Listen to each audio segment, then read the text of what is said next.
Those viewers who have seen a number of my computer-related videos will recognize the Sunrise EV website done by Hart, which starts out about electric cars, as Lee was quite involved with designing one or more electric cars, and he also has a lot of web pages dedicated to vintage microcomputer kits.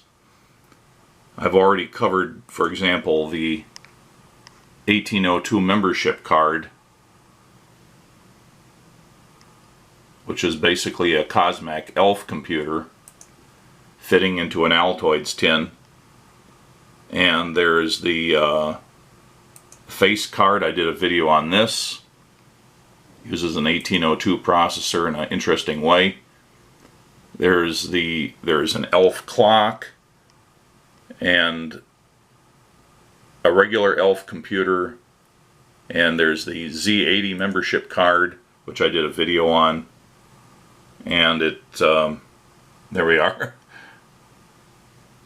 It's a Z80 computer that fits into your Altaid's tins.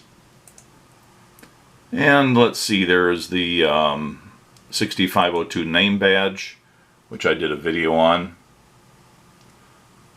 That was done for one of the vintage computer festivals on the 40th anniversary of the birthday of the Apple II, Commodore PET, and Atari VCS. And he's also got the VIP 2K, which is another computer that fits into an Altaid's tin. This is also based on the 1802, but it emulates the Cosmac VIP computer. And the most recent one here is the, where is it? I'm losing it. The 8080 membership card. This is not available yet. It's pre-production, still in beta test. And what he's basically done, and this is Josh Bensadon here, who also worked on the project, I think more on the software or firmware side, but they made up a just for fun popular radio electronics type magazine and treat it as if it's an article from 1976. The Altair 8800 was an 8080 based, that's an 8080 microprocessor based personal computer, one of the very first, and according to some criteria, the first personal computer. And it was the computer that Bill Gates and Paul Allen wrote their first commercial application, which was Altair Basic, thereby forming Microsoft. So it's a very iconic computer, and Lee and Josh have decided to see what they could do to commemorate that. And it's a 2-circuit board computer, once again fitting in an Altaid's tin, with a row of push buttons and a couple of rows of LEDs replicating all of the toggle switches and LEDs on the front of the original Altair 8800. Although in order to fit in the Altaid's tin there can't be as many toggle switches, and the push buttons are doing toggle duty to set and reset the toggle switches.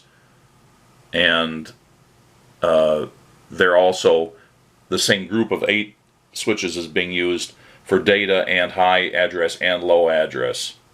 So it's a little bit stripped down there, but you have to do something if you're going to fit it into an Altaid's tin. And there's the 8080 processor proudly on the front. It has cassette interface for saving and loading programs. It has an RS-232 port for communicating with a terminal or other computers. And I have a pre-production beta test version of the kit to do some evaluation and playing around with it and doing this video. So that is the subject of the video today, building and demonstrating the Altaid 8800. So at this time the manual is partially complete, still a work in progress. And as I mentioned before, the manual is presented as if it was a actual article in a popular electronics, radio electronics type of magazine. Popular radio electronics is fictional. And so again, it presents it as an article complete with an editorial, and Lee Hart, editorial director. As I said, I believe he designed all of the hardware. And Josh Bensadon, technical editor, and I believe he did most, if not all, of the firmware. But other people such as Herb Johnson and so on that are well known in the vintage computer community probably contributed in various ways, and then other famous early personal computer names are mentioned. And of course, Dewey, Cheatham, and Howe for the legal services. So, build the Altaid 8800. Got a parts list, talks about the architecture. There's a circuit board layout for the front panel board. And as you've seen the other videos I've done based on Lee Hart's Altoids tin computers, in order to fit them, everything's packed very closely, and it's very common to see some components underneath other components, either an IC soldered to the board and then a socket for a bigger chip put around that, and the bigger chip sitting above the small IC. In this case, the 8080 processor sits on top of resistor networks, diodes, capacitors, discrete resistors, and so on. And the bus pins that are on both sides of the board are supposed to be position compatible with the, I believe, the Z80 membership card, so that you can use some of the peripheral cards that have been made for that. And this is really the same diagram, just showing different parts that are being described in the text at that point. And here's something I want to come back to in a little bit.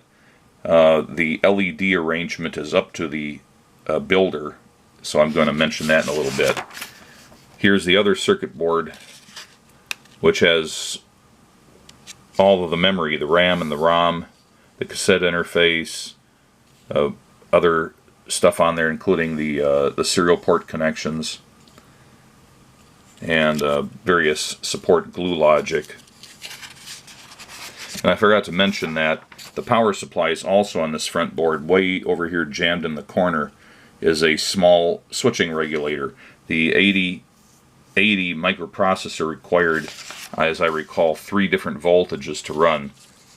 And so those are necessarily provided as part of the circuit on these boards.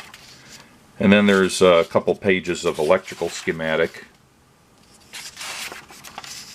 and then some basic controls and control codes and so on. And this relates to CPM, which I think is built into the firmware on here, but I'm not sure yet. It seems like there's a whole CPM implementation description in here. So where was I going to talk about again? I was going to talk about those LEDs, if I can find that page again. Right, the original Altair 8800, as a lot of early microprocessor computers did, they hadn't really fixated on hexadecimal yet as a more convenient way of dealing with binary computer code. So a lot of the early ones, including the Heathkit H8 and the Altair 8800, just for 2 examples, they elected to use octal numbering instead of hexadecimal numbering. And with that system, everything's arranged in bit groups of 3. So if you were in hexadecimal, you'd have bit groups of 4, but in octal it's bit groups of 3, and then the remainder here is only a bit group of 2. And then the same thing, 332, 332. So the address and the data are always presented that way. It has its own logic to it. You can work with either one. Most people these days are more familiar with hexadecimal. ultimately it all comes down to the binary code that the processor uses anyway, so the octal and hexadecimal part is just the way you view the user interface. It's not requiring an electrical change or a logic change. Anyway, so you can arrange the LEDs on the board either to make it easier to think of in octal or in hexadecimal. So these are all the parts that come in the kit. Start out with the processor front panel board. That's the front of it. And the back of it. And then the main logic board here. Front and rear. And we have an 8080 processor, a large RAM chip, and the programmed Eeprom. There are various single inline headers and connectors, sockets for the RAM and the Eeprom, and then because there are parts mounted underneath the microprocessor, its connector is made out of these two single inline socket strips. Then there's one more header there, and that'll be for the combination of power and RS-232. And various capacitors and discrete resistors. A 100 microhenry inductor for the switching power supply, the crystal, a set of tactile push buttons. This resistor is actually a 1.4 ohm resistor. And then there are some resistor networks, both bus type and isolated type. Couple kinds of transistors and 3 kinds of diodes. The remaining thing are the bags of LEDs. And this is something I'm going to investigate here. I'm not really crazy about these undiffused type of LEDs. I don't think they look very good in general, but these might be an exception. So when this kit was sent to me, Lee Hart said he was as yet undecided as to which was the best color scheme to use, because all the LEDs are in a matrix, a scanned matrix. They share the same current limiting resistors and the same voltage applied to the LEDs. And different color LEDs typically have different forward voltage drops and or different current requirements to get an equivalent brightness. There are enough LEDs here to do everything in blue only, green only, red only, yellow only, or white only. So I'm going to do a test before proceeding to try to determine which LED colors I'm going to use. I forgot to mention these ICs. These are all the non-large scale integrated circuit. On the right side here, there's the Intel 8224 clock generator driver, which is a companion chip to the 8080 processor. And there's a hex latch, a quad 2-input NOR gate, a hex inverter with Schmidt trigger characteristics, a decimal decoder, and this little one is the switching regulator chip. And on the left hand side here, there's an 8-channel multiplexer, a 3 to 8 line decoder, an addressable latch, an octal latch, an octal transceiver, and a RS-232 driver and level shifter IC. Well, this isn't going to look right on the video because the camera's CCD doesn't respond very well to the wavelengths the way the human eye does. This top one is supposed to be blue, and the next one is green, the next one's red, the next one's yellow, and the bottom one's white. And they are clearly of dissimilar brightnesses. The yellow one is the least bright of the 5. The blue, I just hate blue LEDs for the most part. And the white is useful, but it's extremely bright.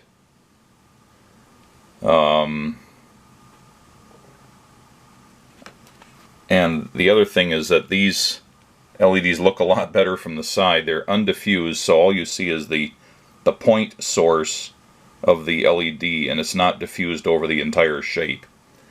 For example, and these are all these rectangular LEDs, which is fine, but since it's not diffused, what's the point of having a rectangular shape? It's not going to look like a rectangle. Now if I pull that guy out and put in a conventional round red diffused LED, you can immediately see the difference. The entire red shape is illuminated equally because it is diffused, and it just doesn't seem like such a glaringly hot point of light to the eye. It's a much more comfortable appearance.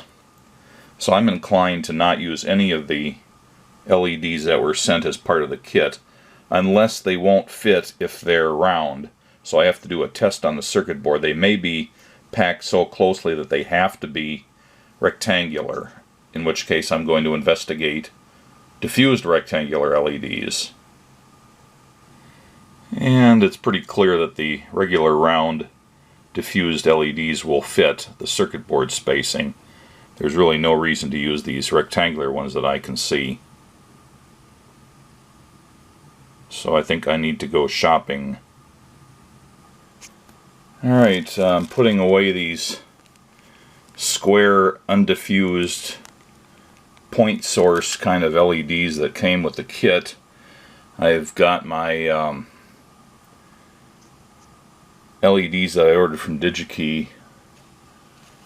These are all the same brand, Avago Technologies, which is also, I don't know, Broadcom or whatever it is. And it's 2 or 3 different names. But this is the HLMP series, which has been around for decades. And it's the 1401 is the yellow. And the red is a HLMP-K150. I think that's the original one in this series, actually. I seem to remember that was originally a Dialite part number that only they had, and then it became generic, and now everybody makes it. And for the green ones, I couldn't get them loose. I had to get them on a tape.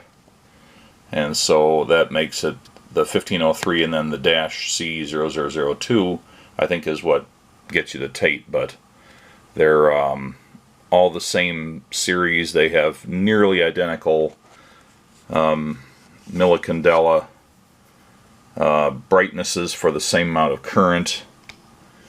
So I've got them in a test situation here, and as usual the camera doesn't display red LEDs properly, so it's not the way it looks to the eye.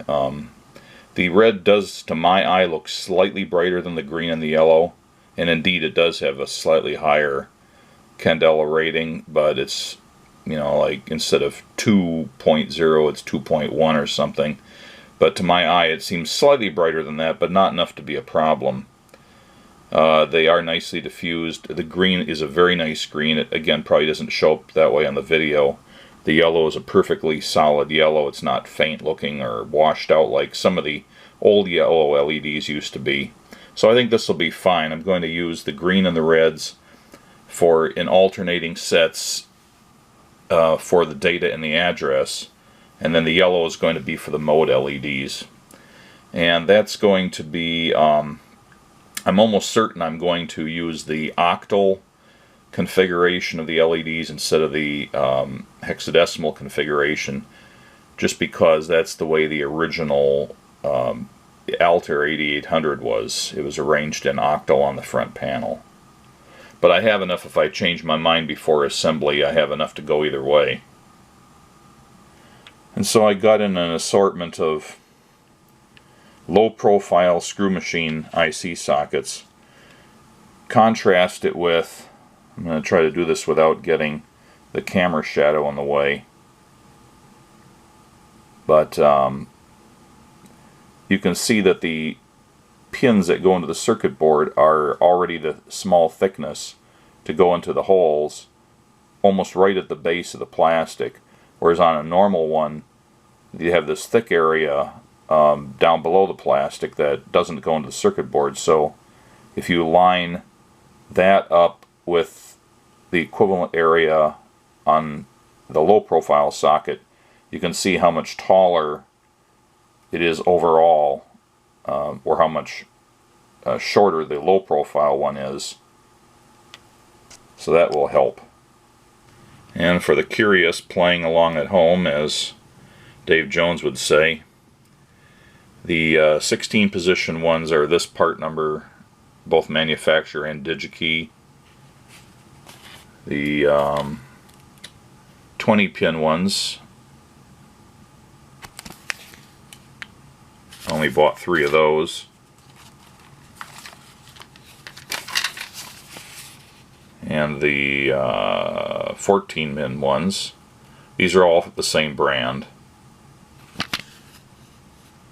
Don't need so many of those.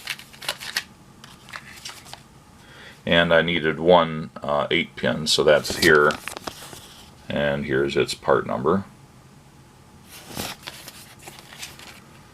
And then I also got this low profile 1/8 inch tip ring sleeve jack, which I'm probably not going to need now, because since I did my earlier videos on this project, I did not realize at that time that the 2 circuit boards are supposed to go back to back instead of back to front, and that may mean that I don't actually need this low profile jack. If I don't, then I'll just put it in my parts bin. And due to the delays in this project, I may have already mentioned this in an earlier part of the video, but this was the original set of parts provided with the kit. These white Molex KK series female connectors, and then the single inline pin header, 30 pin, and there's 3 of the 10 pin Molex ones end to end here. The way this is supposed to work, let's see if I can do this properly. This is them plugged in the way that it does plug in with these connectors, but it was supposed to be a different, let's see if I can keep this in frame. It was actually supposed to go in from this end like this. Of course it doesn't, so I can't really plug it in that way, but the inner contact configuration on these Molex parts was supposed to be so you can kind of see here where the pins that you would solder this to the circuit board are here, and then the holes for the mating connector are here, and they're 0.1 inch separated. So you can have a double row of holes like on this circuit board here, and the Molex connector can go on one set of holes, and then the pin headers come through the other set of holes and go into the back of one of these. Unfortunately, these Molex parts are no longer available with the rear entry version of the connector, so those don't work. So this whole thing is out. Can't use these Molex connectors.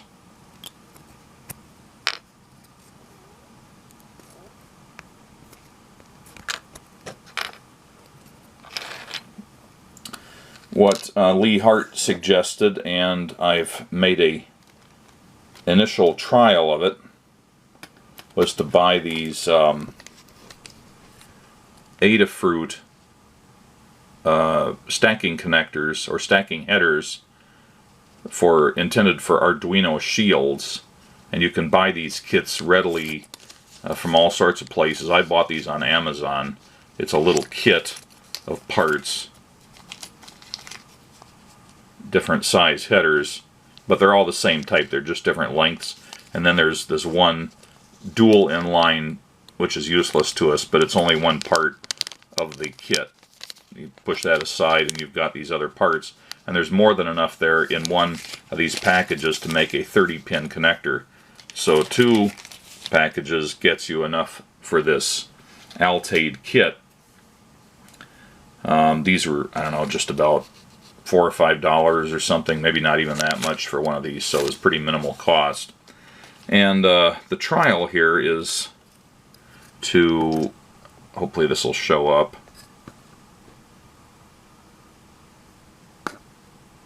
You can see here where normally these Arduino stacking headers are like this with the pins coming out the top, but they're long enough that if you bend them over, yeah, so if you bend them over like I did here, the lead is just long enough to go about halfway into the hole in the other row of holes,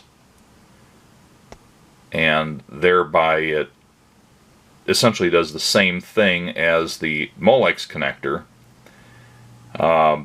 And you can see here where the pins are sticking through from the single inline pin header, which it would then be soldered to the other circuit board and sticking up into these Arduino connectors. And even though initially it looks like, well, these are going to get in the way, remember they get folded over, so it only goes as high as the black housing. And that's a little taller than the Molex connectors. Again, let me see if I can do this, but it's just a hair taller. It's essentially the same dimension, so we don't lose anything there. So because the pins are folded over like this, and there's some question about the structural integrity of these Arduino connectors when the pins are all bent over like that, and also because they don't go all the way through the holes in the circuit board, both Lee and I feel that it's better to rig it up with these to make sure the alignment is correct, and then use some epoxy to epoxy the bent over pins to the sides of the Arduino connector housings. Just make it a little bit stiffer, a little bit stronger, and assure better alignment when plugging and unplugging these. So that'll be the next step. And this is what you typically get in these kits, and this is one complete kit here. There's a 10-pin, a couple of 8 pins, a couple of 6 pins, and then this 6-pin dual inline header, which again is not useful for this particular kit. I've got the missing 8-pin over here as my test article. So my plan is to use one of the 10s, one of the 8s, and 2 of the 6s. So the 2 6s gives you 12, the 8 gives you 20, and then the 10 gives you the 30. So that's a nice, neat configuration, and that's the way I plan to use these. So this is the first Arduino connector with the pins all bent over.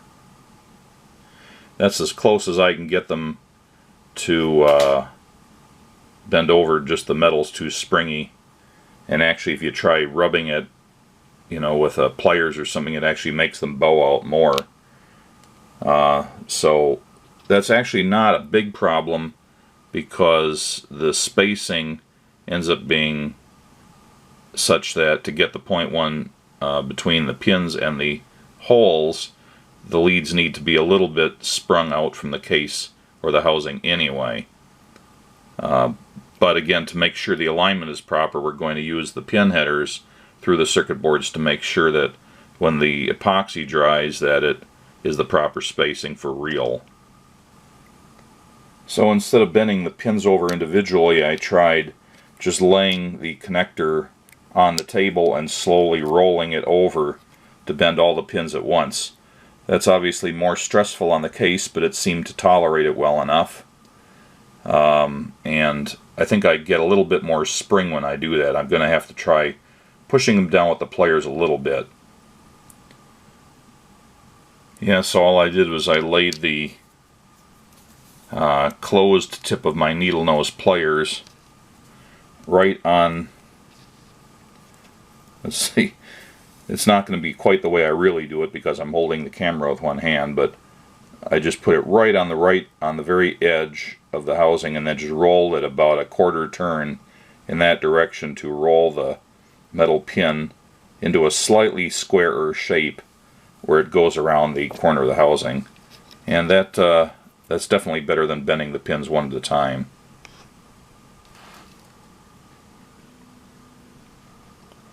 It helps to start with the pins over the edge of a sharp-edged object, like the edge of a table or something else, so you're not actually trying to bend the pins over their entire length, but only right at the housing where they come out.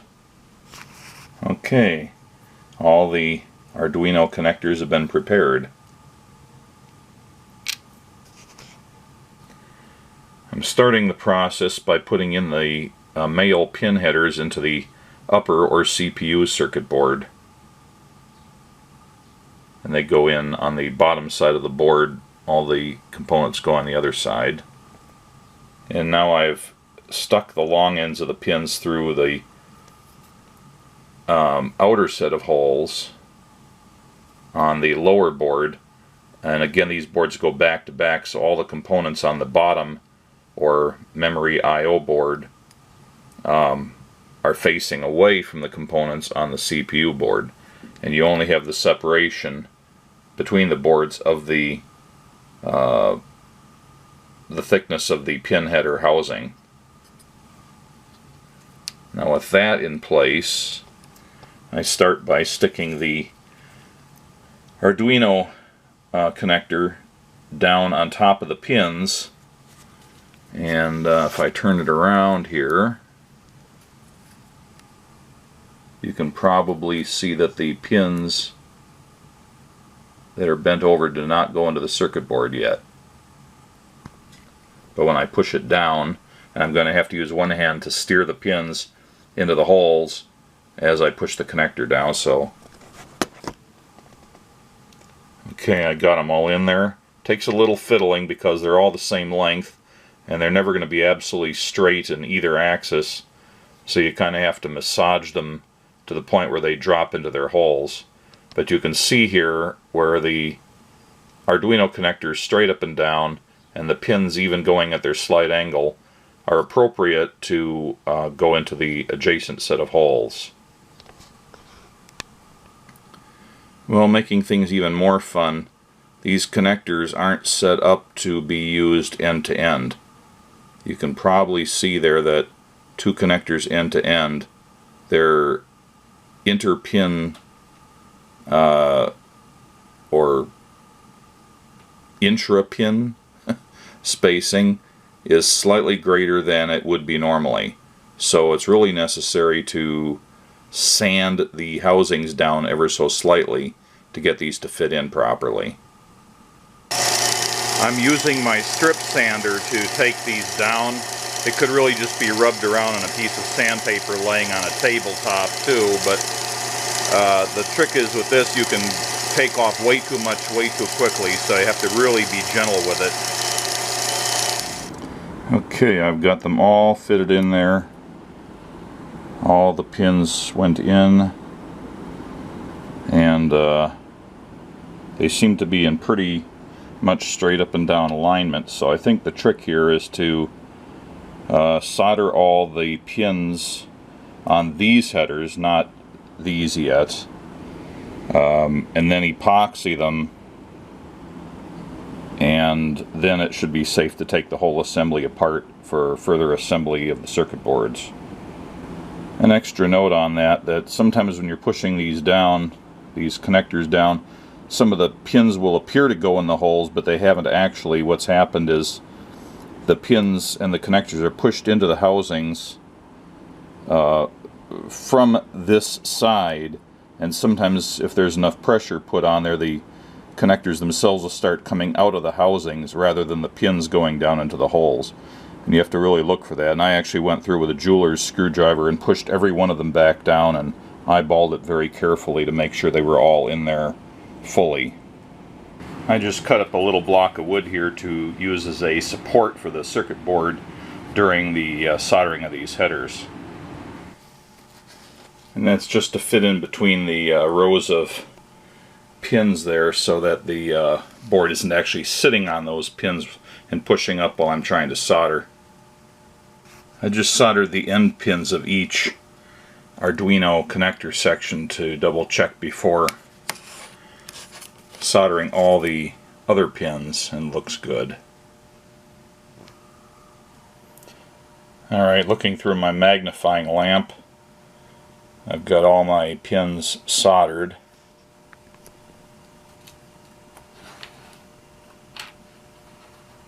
And likewise on that side.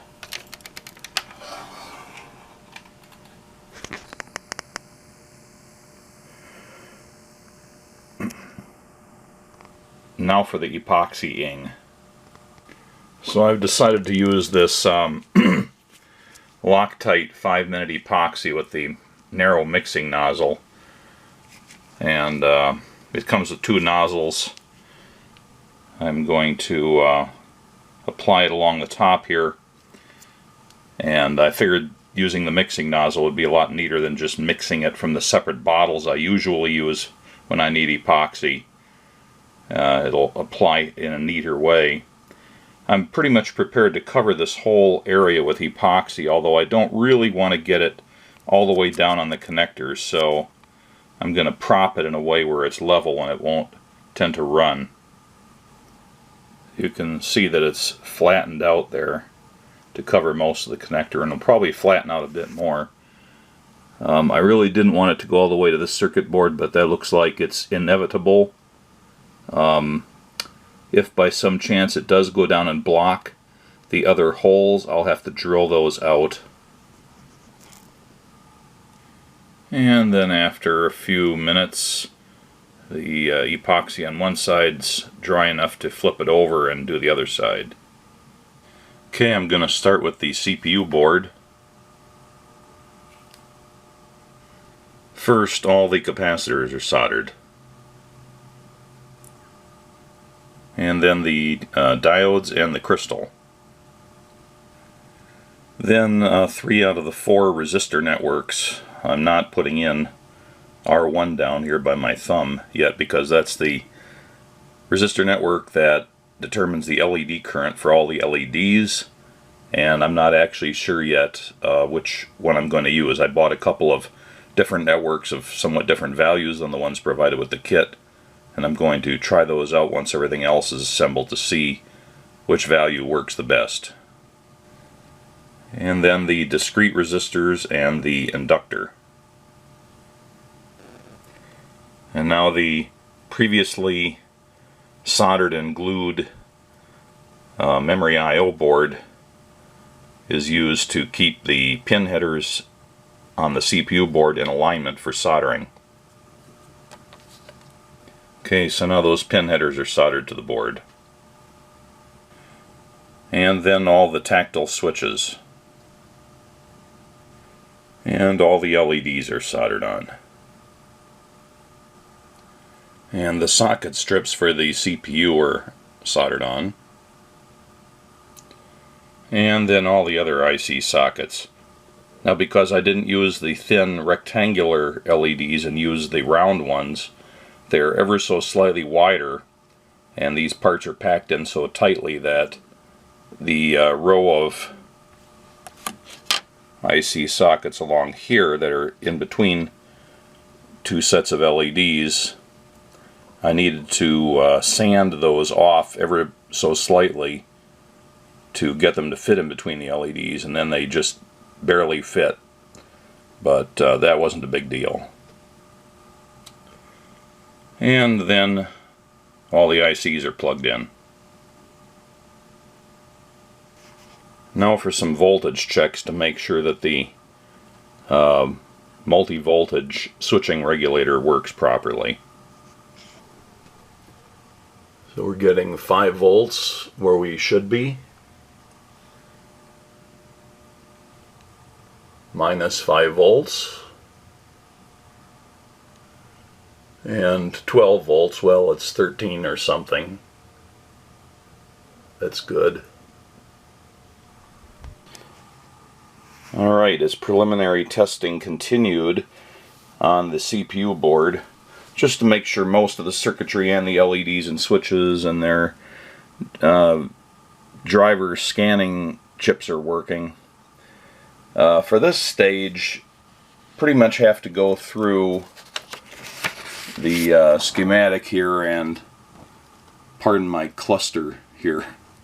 The big idea here is to drive the 1 of 10 decoder so that it grounds one of these banks of 4 LEDs switches, or both in some cases, and then go through the individual direct output lines there, which come from the connector, the header down there, and that directly drives the other side of the LED or the switch.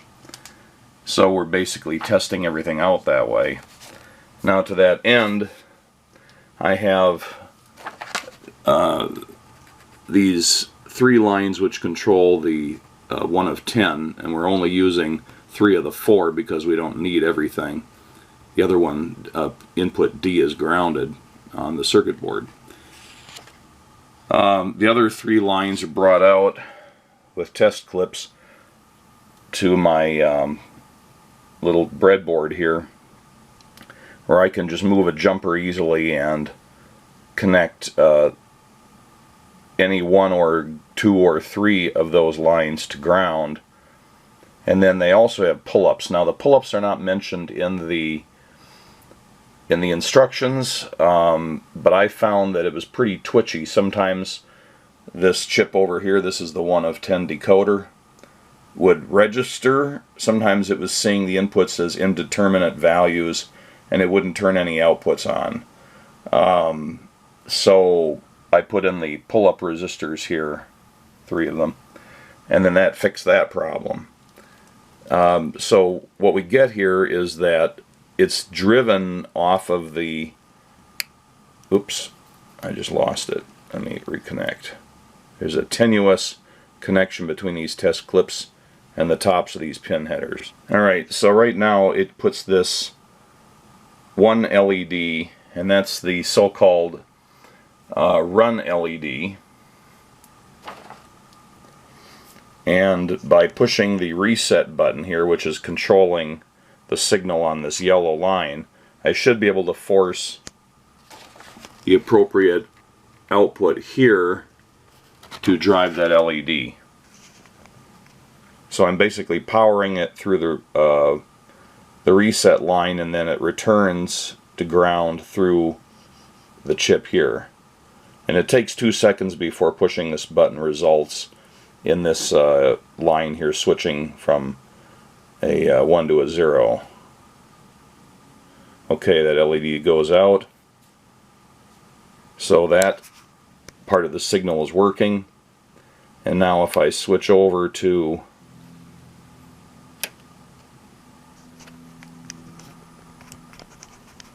now it turns on the next LED, which is the data LED, to indicate it's in data display mode. Pushing the reset button turns the LED out.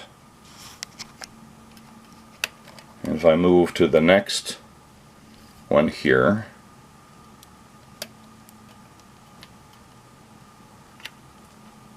okay, that's the address high LED. Okay, that's working. And then finally hit the 4th input here, and now the address low LED. And once again, it's working through its circuit. So now I've tested out one little bank of the matrix. To switch to the next one, I have to turn a different output on the 1 to 10 decoder on, and that means I have to ground both outputs 4 and 5 instead of just output 4 as I had before. So I simply take this jumper, which has been hanging in space.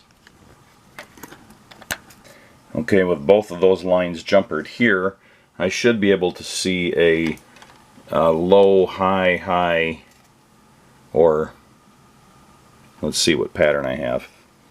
These are the 4 pins. I'm using my logic probe.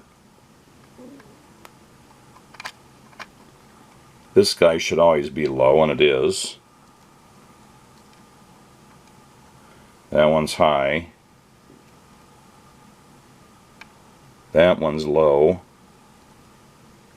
And that one's low. So that is correct. And that means another bank of LEDs should be lit up once I connect this probe. So I'm going to go back and connect it to this one, and hopefully it'll stay on there. Oops. Boy, I wish those were just a hair longer. Make this a lot easier. Okay, these are the data LEDs, and this is data bit 0 going up to data bit 7.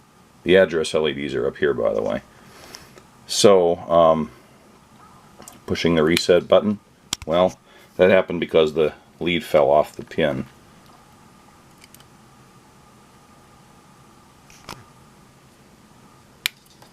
It seems like every time I touch the board to push the button, the lead jumps off, so let me try this a little different way. Holding it with one finger, holding the camera. Yep, that worked.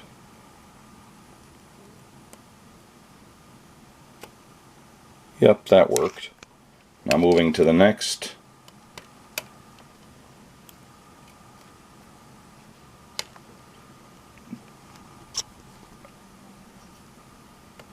Data bit 1.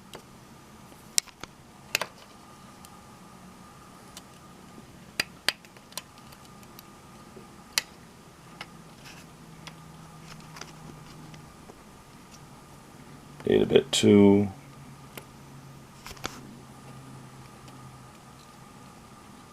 Data bit 3, this one's green. So far so good. Well, I'm not going to show going through every one of these tediously, it's the same system, just slowly stepping through the bits that are driving the 1 to 10 decoder to select different banks of 4 LEDs. It'll be these 4 that we just tested, then the next 4, then 4, 4, 4, 4. And then we have to do something similar with the switches, which I'll show when I get there. With all of the LED circuits checked, now it's time to check that the switches are wired out properly and functioning. Well, not wired out properly, but making proper connections on the circuit board and functioning. So I have a voltmeter tied to circuit ground on one end, and it's actually clipped onto the power supply. And I have to probe around here along this header until I find, I think this is it, pin 13, and it's about 5 volts. Okay, now that's connected to the next button, the one that's called next, and that's the second button next to the reset we were using. And if I push that, it goes down to ground or pretty close to it. When I release the button, it goes back to about 5 volts. So that's working. And if I change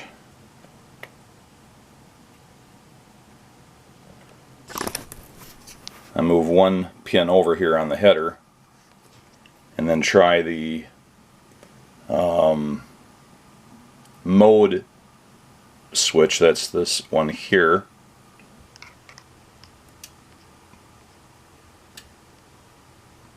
So that one's working. And I moved one over on the header. And now for the run switch.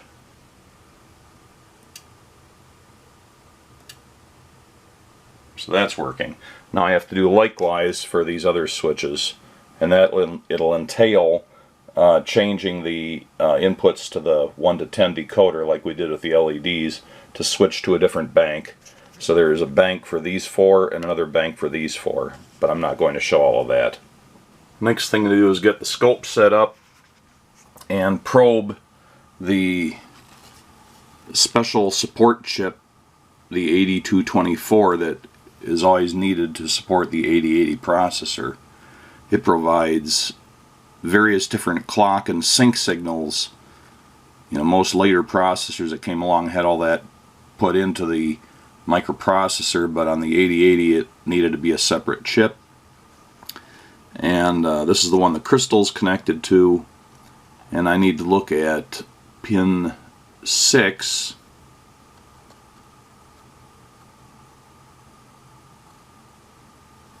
Which is the 2 megahertz clock. It's a TTL level signal. And so I'm going to take my scope probe and touch it to pin 6 and see what we get. A nice square wave.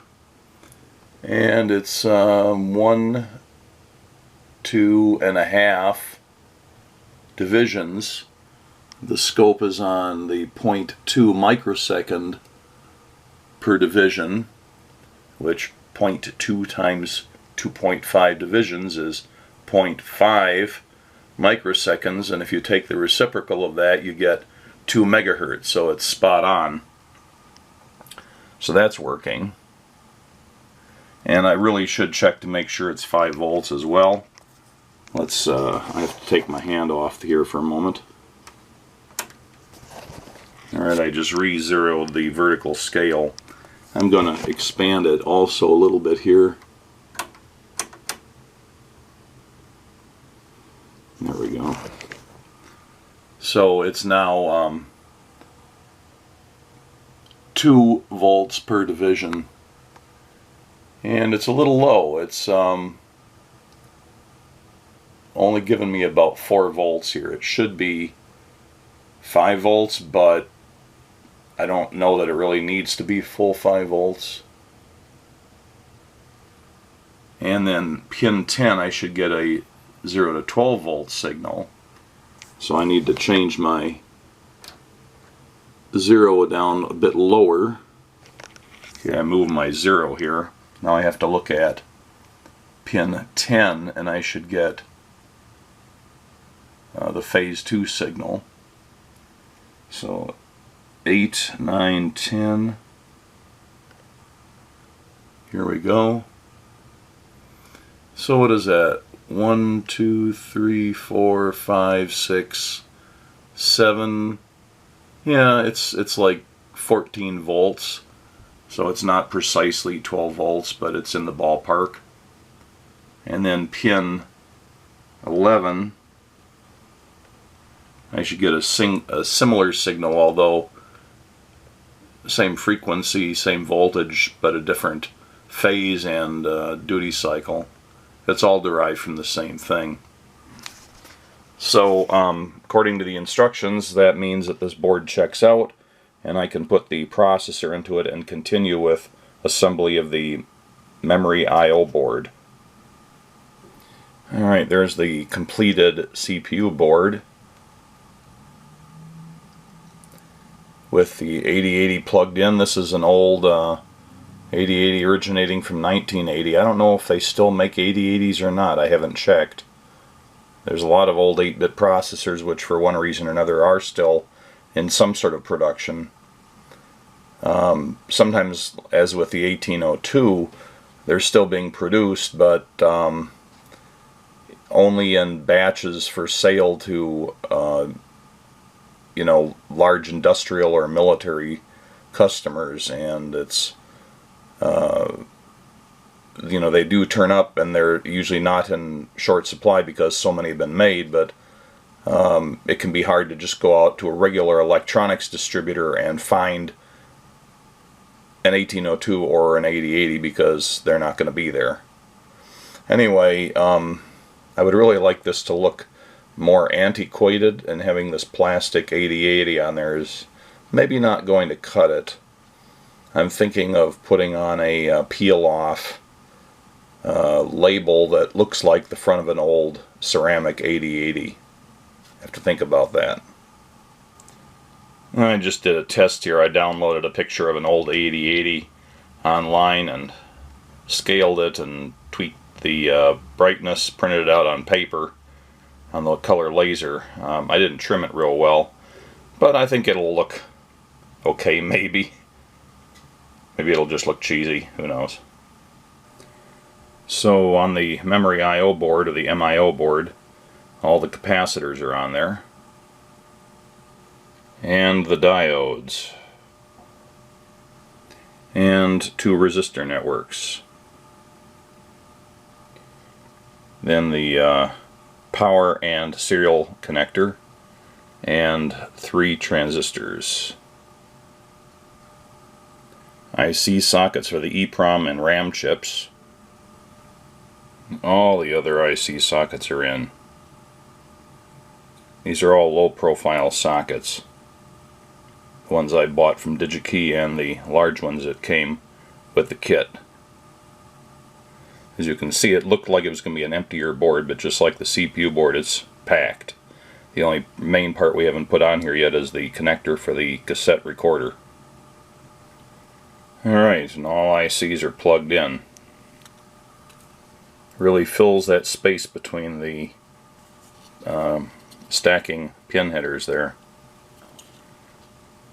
Now, the instructions on my beta version of the kit don't go beyond this. There's quite a few places for jumpers on the back, and the audio connector has to be put on there. I'm trying to decide if I want to use this weird pink looking one that came with the kit, which is clearly too tall, and it won't even remotely allow this to fit into an Altaid's tin, or just a jury rig on. Let's see if I can get it out of the bag here. It's CUI. There's their information and DigiKey's information.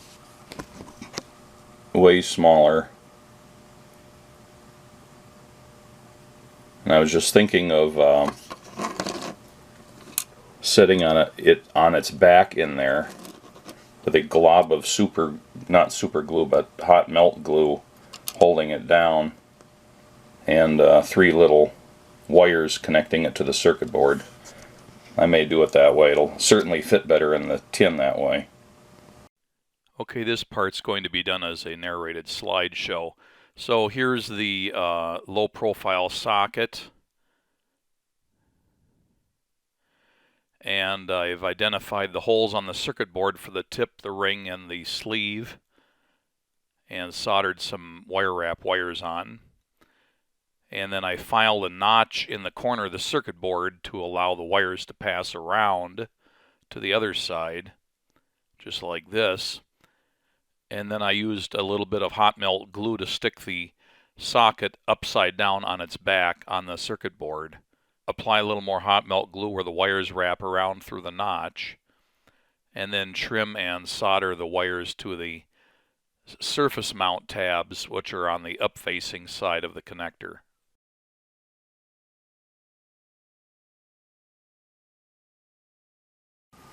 Alright, well, I showed some of these steps in a few slides I'm sticking in, but I did hot melt glue the more compact, can't get my camera to focus on that, here we go, the more compact cassette interface jack, whatever we're going to call it, and running the wires around the back of the board through a filed notch, and then looping them around and tacking them to the surface mount tabs which are facing up. But that's like way less than half as tall as the part supplied with the kit. And I did check it. I can plug in a cable there. It'll fit without hitting anything, even though it's lower. Maybe not every cable out there, but a bigger one could be filed down a little bit to clear the board if necessary.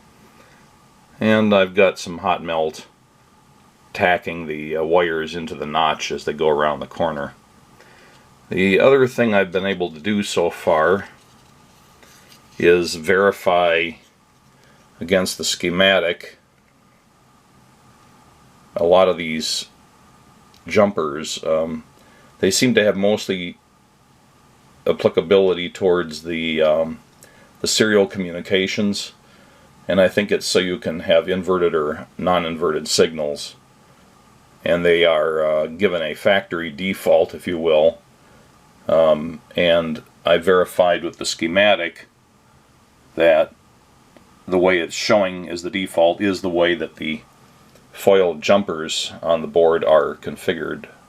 So I shouldn't have to change that, hopefully. And then there's some I/O port setup jumpers that again have defaults. It looks like you either have them open or jumpered as shown. It's not like you can choose A or B. And those are down here along the edge of the board.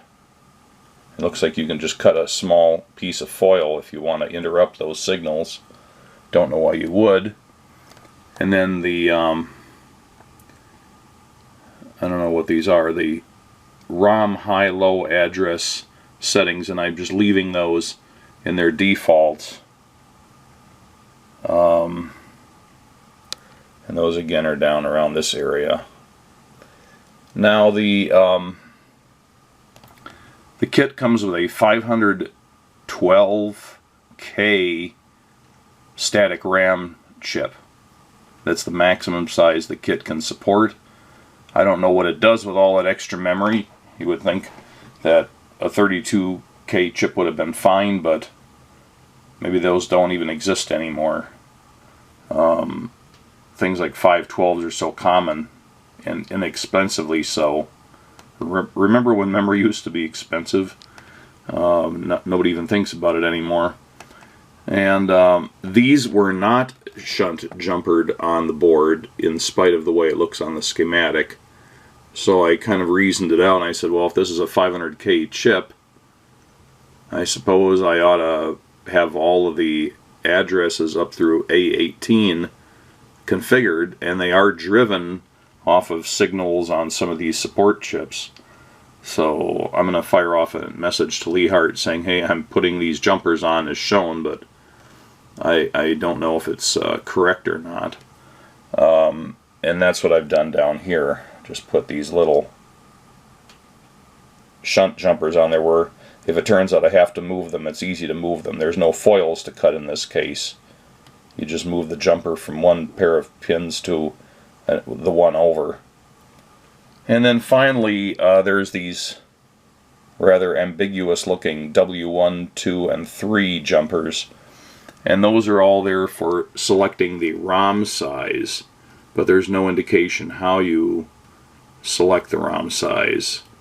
I've been trying to figure it out, and I'm getting a little stymied here. There's just too many things I don't understand about the way the software is using the circuit and some other things. So I'm going to have to wait on those for advice from Hart. Time to fire off an email message, I think. But otherwise, the assembly on this is complete.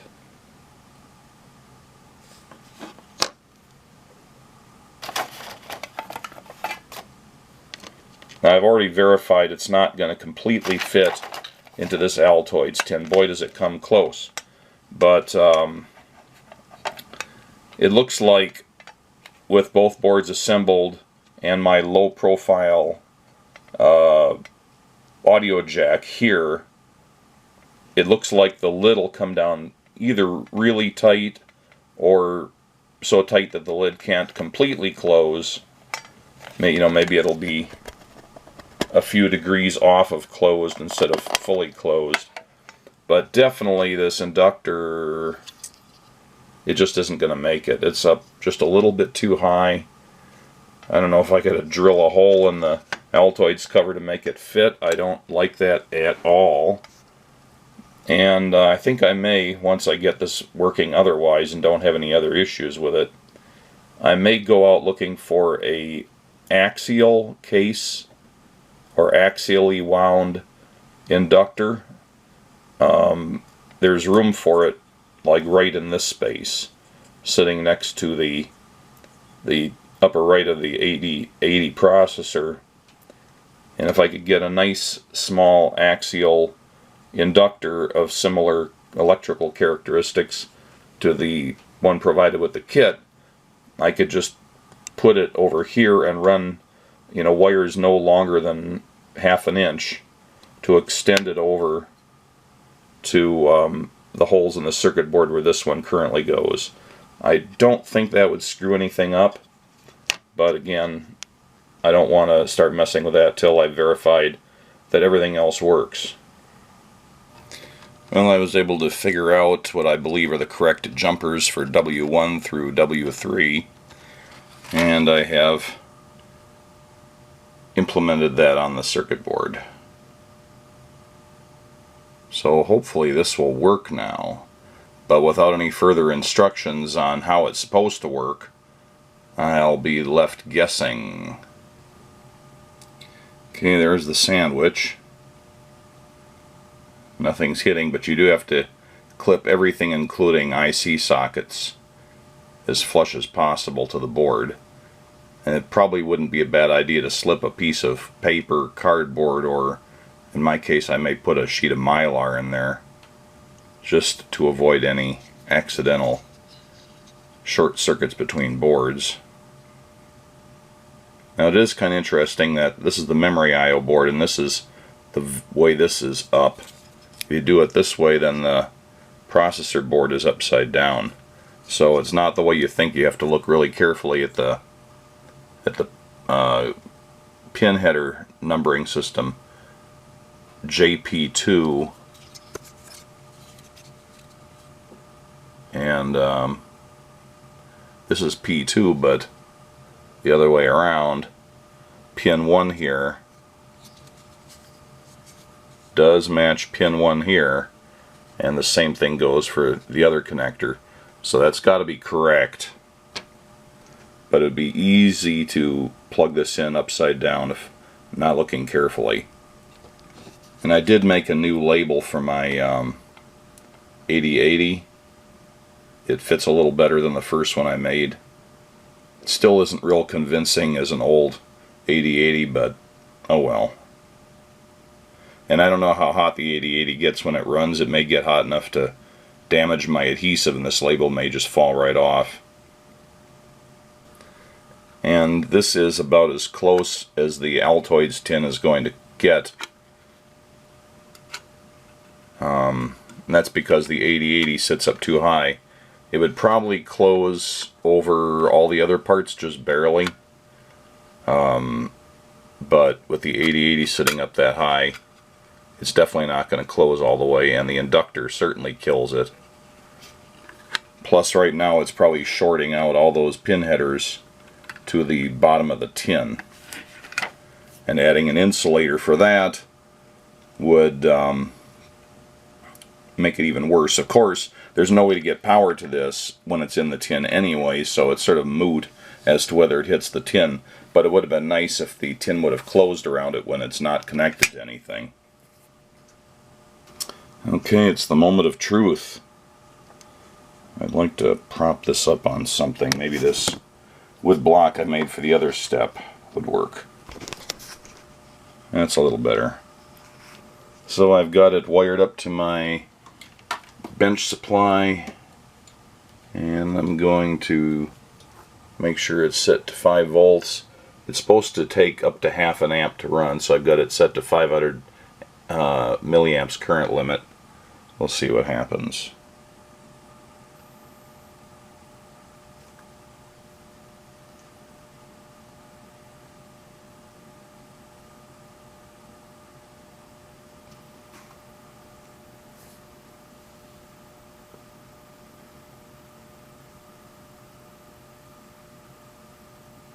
Well, it's clearly running something.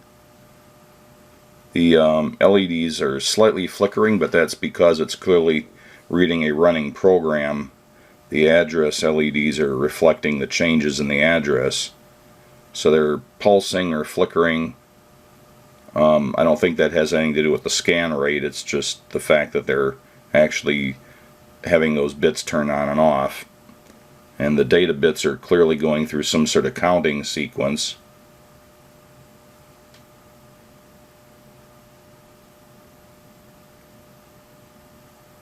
Looks like a pure binary sequence, actually.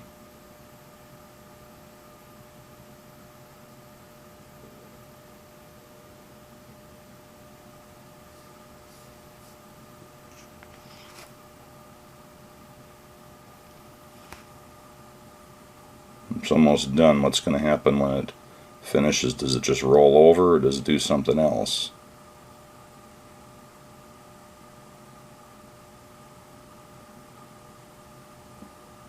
Starts all over again. Alright, well, that's something. It seems to be alive, at least. The processor is clearly functioning. It's clearly running a program. It's clearly accessing memory at the correct locations. In order to run a program, it has to have access to RAM, and it clearly is doing that. It has to have access to Eeprom at the correct place, and it's clearly doing that. So most everything seems to be working, but I'm not actually able to do anything with it yet.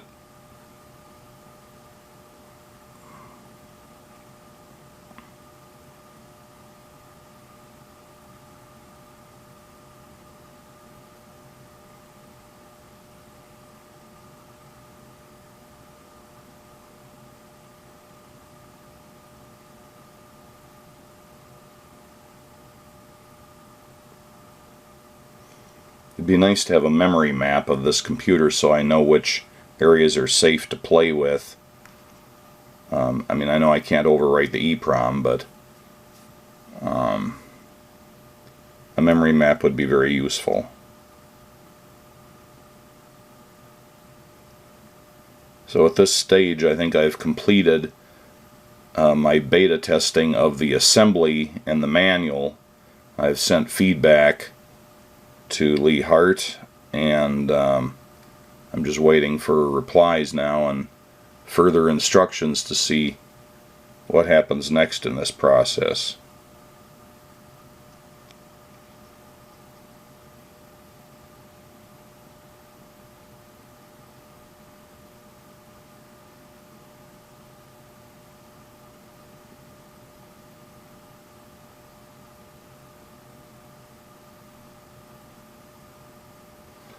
Okay, enough of this.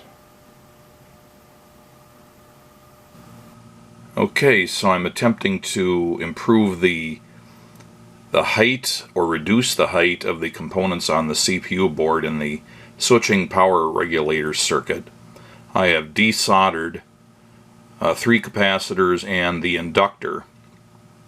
The goal is to put the 2 thin capacitors, these 2 yellow ones, on the back side of the board, where there should be plenty of clearance between that and the memory I/O board, that is. And then I'll have to relocate the small electrolytic capacitor. I'm thinking of trying to fit it in this empty space between those resistors and the 8-pin chip, which is the regulator. See if it'll fit in there without being too tall. Otherwise, it'll have to go kind of up in this area along the edge of the board. Either way, it's a short distance from the normal position, so it shouldn't require a substantial extra length of leads to get the wires there. And then the inductor can sort of just lay on its side in this area, and I've already verified that that should reduce the height enough to make it no taller than the CPU in its socket.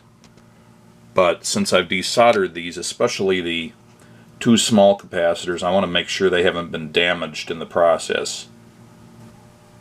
So this little guy is still reading about 330 picofarads, so that's still a viable capacitor. And this other guy is reading 10 nanofarads, which I believe is correct. And this little electrolytic is reading, if I quit messing around with the leads, it's reading, try to stabilize this here, they're shorting together. Yeah, it's about 30 microfarads, so that's good. And the inductor I didn't think would have been damaged by the desoldering. It's much more robust, but just verifying it's reading 101 microhenries, which is correct. It should be a 100 microhenry part. So everything survived desoldering. And there's the electrolytic laying on its side, and it is just about exactly the height of the socket for the CPU, so I should be able to lay it on its side there. That'll be the closest to the desired holes. The alternative is to try to jam it in here, and it's going to slightly overhang the circuit board, and it'll also sit up higher and on these pins there, which I think is less desirable. So under the CPU it is. And there's the electrolytic capacitor tucked down under here. It's tilted slightly, but it'll push down when the CPU is on top of it.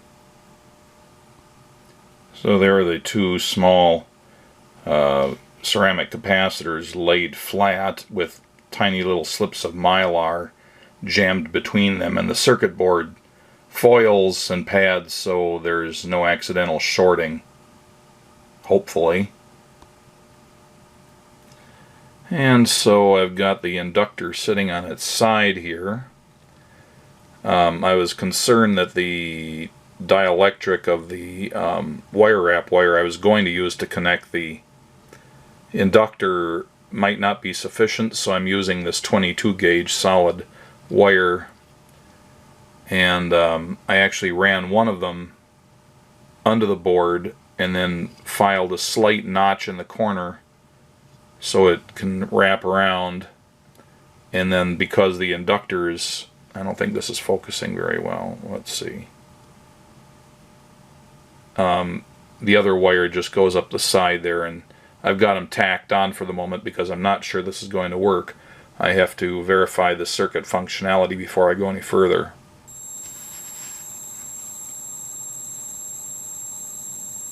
Well, it's working, but I've got this whistle on here. Not sure what's causing that.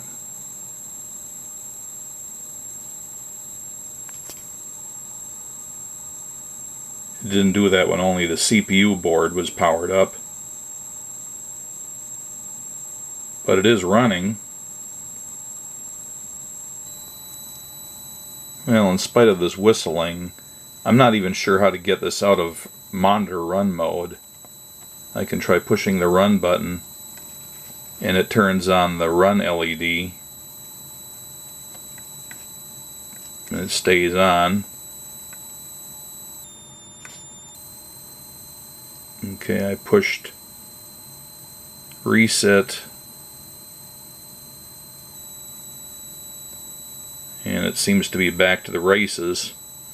I just want to see if I'm able to load anything into memory. I don't even know what the memory map is, so I'm going to assume that I can try putting something at 0000. So I'm going to try that. So I should be able to push the mode button, that's this one, and cycle through entering data, high address, and low address.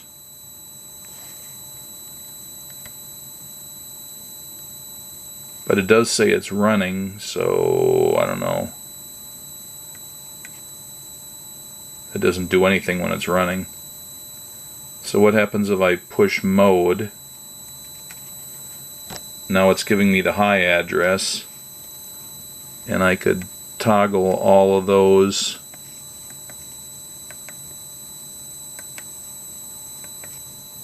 off and then push the mode button to get the low address, and those are all flashing more or less together. It looks funny on the camera. So I'm going to go to 0, 0, 0, 0, and then toggle.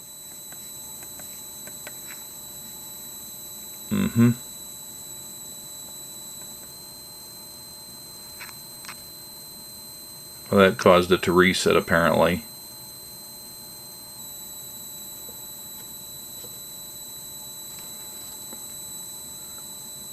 So the mode, it does seem to be in...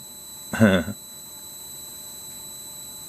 that's the data, so it says it's displaying data.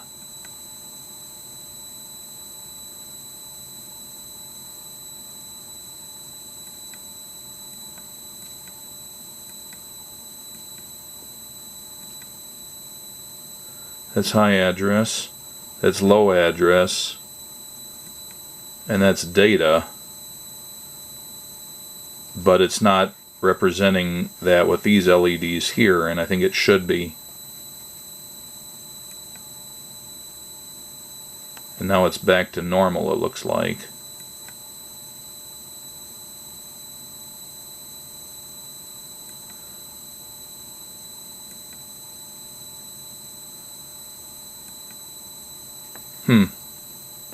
I am stymied.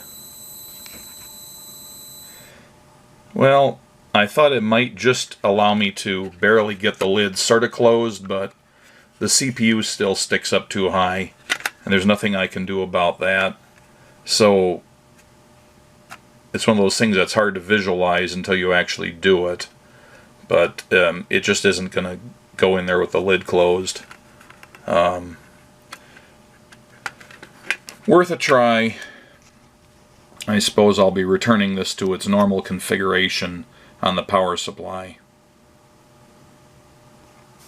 Well, I've decided to look at the schematic a little bit more here, and it wasn't really clear to me about whether the default jumpers for the RS-232 TTL level are set correctly.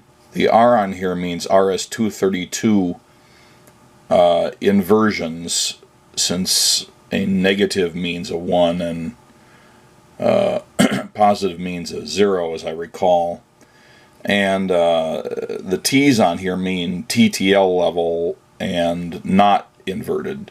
So, for example, if you have the R, I think this is drawn incorrectly here. I believe the defaults are to RS-232, so there should be a jumper here and a jumper here on the left side, and no jumper here. And that would put this transistor in the path for transmitting to the TX line.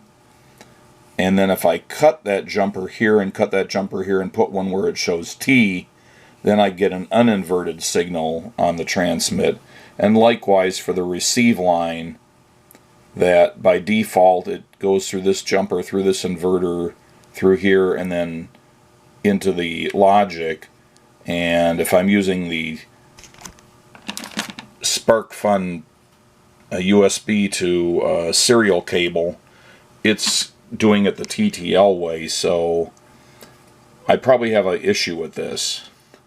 I did run my TerraTerm software experimentally the other day with this cable, and I found that I was getting a data stream of gibberish into TerraTerm from the Altaid. It was definitely generating a signal, and if I reset the Altaid and held it reset, then the gibberish stopped.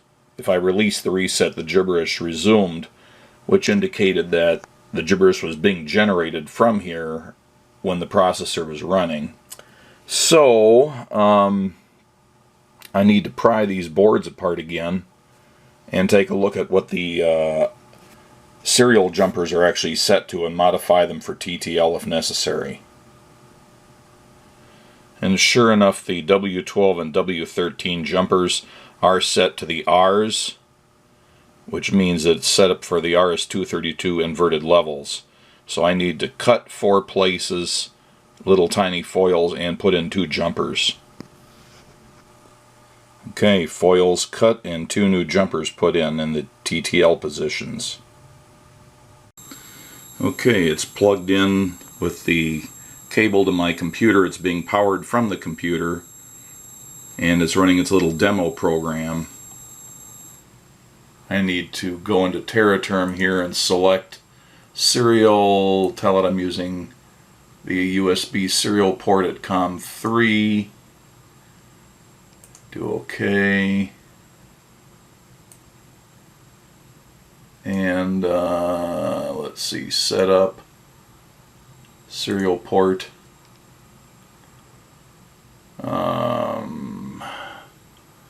COM3, 9600 baud, 8-bit, parity none, 1 stop bit. I'll move that over here. Well, I'm not getting any gibberish on here, but I'm not getting anything actually. What happens if I reset it? I'm going to push the reset button. Okay, nothing. I'm going to change the baud rate to 19.2.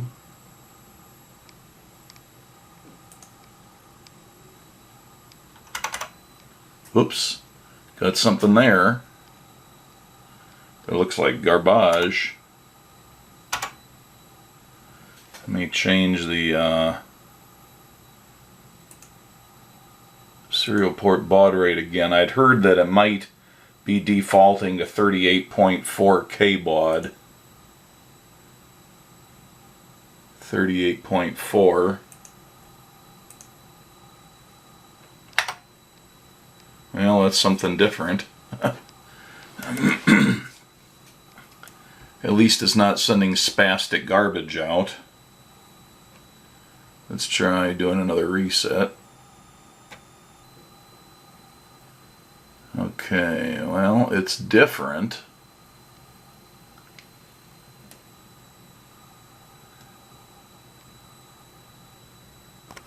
I'm getting something. Here we go. I just rebooted it while holding down the D4 key,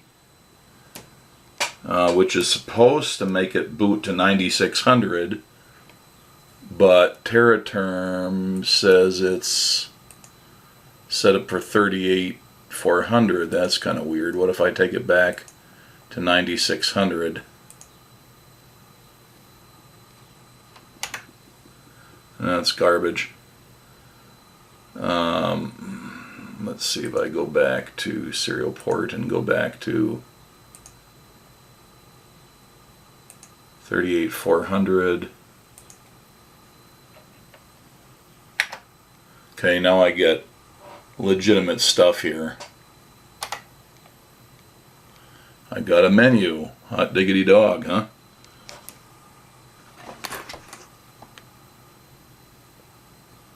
B for baud.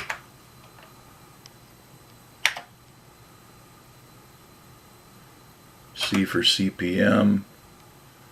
That put me into Altaid 8800 61K CPM 2.2 warm boot.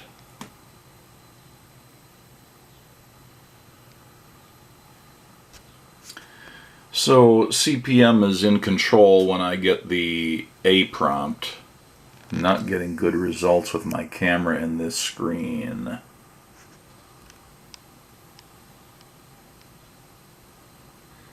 But I don't really have anything to do with CPM here. Let's see. Hold down the control key and type C. That should do a warm boot. And it said warm boot, so that worked. Ring the console's bell, Control G. I don't have a bell on here, but I'm wondering what'll happen.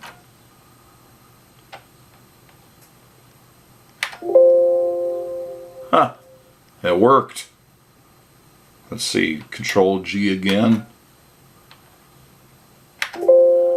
it rings the bell in Windows, which apparently is through Teraterm, giving it that command.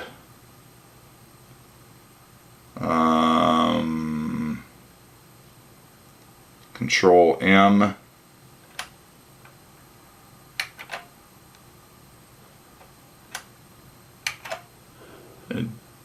It just does a return, basically. Since I really don't have any applications that I'm aware of on here, I can't really run much of anything.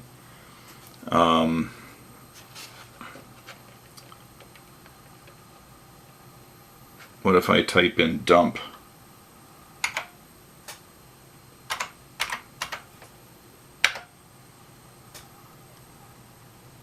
It says dump. I say, I don't know what it's asking. What if I put in yes? Well, it responded to something, but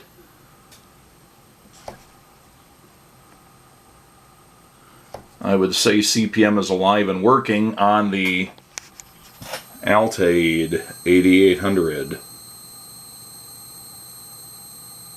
So just to make sure that I've got the baud rates correct, I just did a reboot of the Altaid using its reset button, and at whatever serial port setting is 38400, so that's what it's defaulting to. So that's working. The Altaid expects 38400 or 38.4 kilobaud by default, and that's what Teraterm is set up for, so it's giving me good communications. So that was all I had to do to get it working, was remove the inversions for the RS-232 on the serial port and get the baud rate correct in Teraterm to match the Altaid. I had been under the understanding it defaulted to 9600 baud, or 99.6K baud. That must have been from an older version of the ROM, because this one is clearly defaulting to 38.4K baud. I'm just going to try to get into the dynamic debugging tool, which may be installed on the Eeprom that I have. The command for that in CPM, and I'm at the A prompt, so I am in CPM. I'm going to try DDT. And what did it do? It just said, what? Okay, we're back to the Altaid again. And I thought this was a demo program that was running here that's counting up like this. And it turns out that that's really just the monitor program doing its job. It's monitoring a particular memory address, and there's a routine running that has a tick counter going, and that's what's showing counting here. So it's actually not a program that's designed to just count up on the LEDs. It's actually the monitor program displaying a particular address that happens to be counting because of something else going on in the background. Anyway, so I'm back to this again and seeing if I can... It's amazing. It's like when I look at this with my eyes, there's no reflection at all, but when I'm trying to look at it with the camera, there's not really. Anyway, so I'm going to put in H for help. I get the menu, which probably won't show clearly. And I'm going to go into CPM. Well, I'm not going to do that yet, actually. Maybe I am. I'm going to try going into CPM with a C. And I got a warm boot. The thing I was actually trying to look for is the checksum before I was getting a bad checksum error, and it turned out that's because the emulated RAM disk that's in here is unformatted by default, and so it compares the disk image from one time to the next time, and it's not the same because it's random, and therefore it's giving a checksum error. But I'm not using the RAM disk at this point, so I don't much care. So I'm going to reset here, and get me back to, it's still booting. There we go. There we get the checksum error bad. I think it's trying to do that. And it's getting this back, so it's saying checksum error. And I believe that the F command, I'm not sure if I have to do that in, okay, format. Well, supposedly that takes care of the checksum error. Let's see if I reboot it again.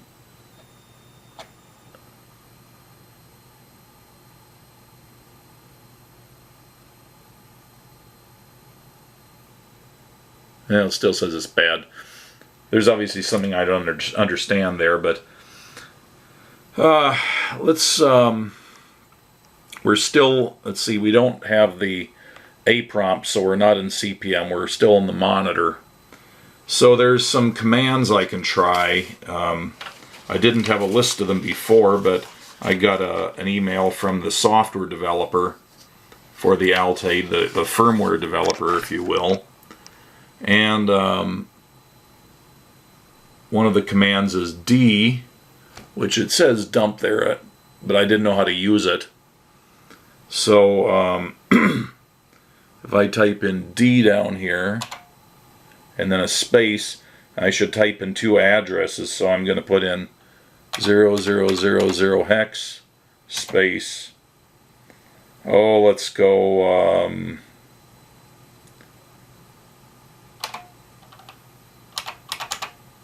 hex, so 1000 hex. And it does a memory dump of that address range, and anything that's got an ASCII character it interprets as ASCII. So there's things like init pin stuck low and some other things that are in that part of memory. And the ROM does start at 0000 on here, so I'm looking at the contents of the ROM. So that's pretty nice. That's working. I can actually change memory locations, but I'm not going to do it here. Well, actually, maybe it can. So let's do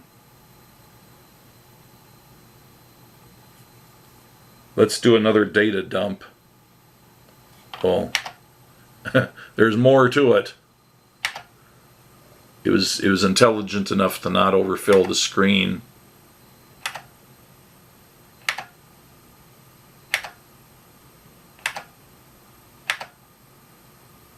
I should have asked for a smaller slice of memory.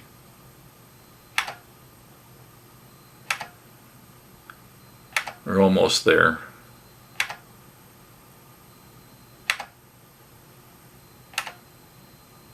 Okay, so now we're done with that. It dumped everything that I asked for. Okay, so I'm going to do a dump again. D space, that's already spaced it. I'm going to be looking at 8 space 8 010. So there's a more modest bit of memory, and now I should be able to, that should be available RAM to me if I understood what I learned from the software developer. So I should be able to edit, and I'm going to type in E for edit, and I want to change address 8000 space, oh, okay, it says it's got contents of AE, which I already knew. Let me try that again. Edit. Oops. Oh. I misunderstood the syntax, I think. So it's saying that at 8,000, the syntax is supposed to be E space 4 digits of address space 2 digits of data, but it's not working that way. It's as soon as I type the address, it's telling me the contents, and I'm guessing it's prompting me for a change. So I'm going to put in 00. And now it incremented to what's at 01.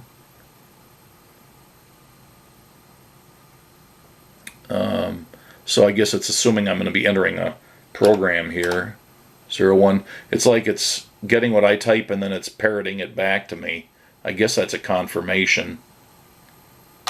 02, 03, and then somewhere it says escape exits the command. Okay, so now if I do dump 8,000 to 8,004, I get the numbers I typed in. So let's see, yeah, so 00, 01, 02, 03, and then I didn't change the fifth address, which has 82 in it, and looking at what it was before, it was 82 originally. So I have successfully used the edit command to change RAM memory, and there's also things like output to various ports, but offhand I don't know how the ports are addressed, so I'm not going to try that. Now I'm going to go into CPM with the C command. Now I've got the Eeprom, so I know I'm in CPM, and one of the commands is DDT. Now I've been informed that DDT uses reset 7 as a software interrupt, but that's the Altaid 8800's own hardware interrupt vector. So there's apparently a DDT6 command, which is an alternative when the system is using hardware interrupts. And that's supposed to be a dynamic debugging tool, essentially CPM's own monitor program. So I'm going to try DDT6.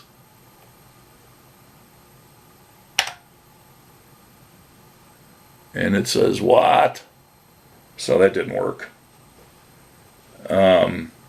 It may be that it's not already loaded. I may have to load it from, this thing's got a whole hodgepodge of RAM disk and disk images and things in it that I don't understand yet. So it may be that I have to load one of those disk images. That may be where the DDT6 is located. Don't know yet. So at least, there's some things going on there. The monitor program is working, and that's a big improvement. Okay, I'm going to try entering a little program and running it. So I'm going to put in a little program of about 10 bytes long, starting at 8,000. So I'm going to go D8000 space. Well, I'll just go up through 800B. Okay, so it's got the same stuff I started to put in there before. Now I'm going to edit starting at 8,000. And it says that 8,000 is 00. I want it to be 3A, so I'm going to type in 3A. It incremented. I want to put in 0A, 80, 0F, 32, 0B, 80, C3, 07, 80, and 24. So that was at 800A. So this is a little program that, if it works correctly, and it's been a long time since decades since I've last programmed for the 8080, but if I read the instruction set and understand it correctly, the first 3 bytes should be a load from an address location into the accumulator, and it's an immediate address or a direct address, and so I'm specifying 0A. I can't get a good focus on there. Anyway, it's 0A80, which means it's backwards the way it's specified. So it's address 800A, and that's the last thing I typed, which is a 2-4, and that's a particular bit pattern that looks like this. And then immediately after doing that, it's going to execute the rotate right command in 8003. That's a 0F. It's going to shift it 1 to the right, and then immediately after that is a store accumulator A to a memory location that's specified in locations 5 and 6. So that's an 800B, which is the location after the initial number is stored. And then there's a halt command in the 8080, but it's interrupted by any interrupt, and I think there's hardware interrupts going on here constantly with the serial communication to my computer, so I don't want to use that. So instead, starting at address 8008 or 8007, I have a C3, which should be a jump to an immediate address, and the address is specified in locations 8 and 9. So it's going to jump from jump to 8007, which is the jump command again. So it should do a perpetual loop there until I reset the computer. I'm going to press escape to get out of that. I'm going to type in my D 8000 to 800A, and I'm going to verify my program. 3A, 0A, 80, 0F, 32, 0B, 80, C3, 07, 80, and then 24 is my argument that the program is going to run on. So with that, I should be able to go and execute my program. So I should be able to type in G and tell it to start running my program at this. And the blinking lights went away, and it's running that perpetual loop now, I believe, so I should be able to do a reset.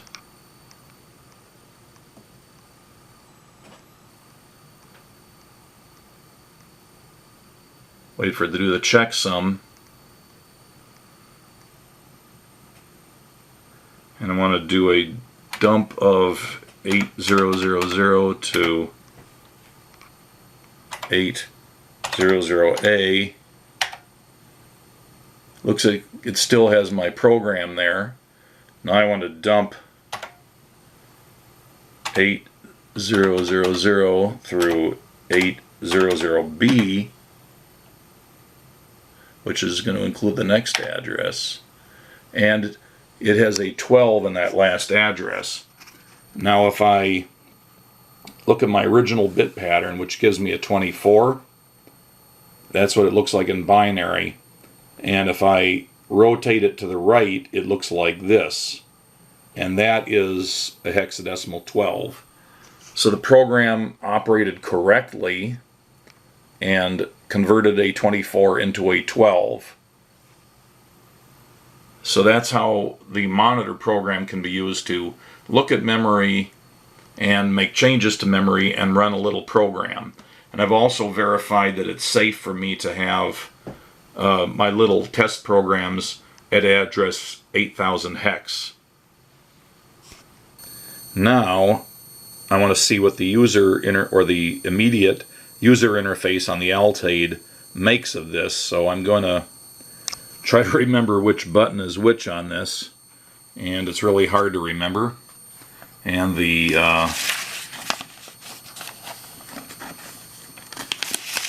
I've got too many papers here. Okay, these buttons down here from left to right are the run button, the mod button, the next button, and the reset button. So I want to go to the mod button, and it did light up the mod LED, and it's flashing for me to enter an address here. I want to have address 8000, which means I need to have an 8 in these top 4 bits, which just means I'm going to toggle these other guys off.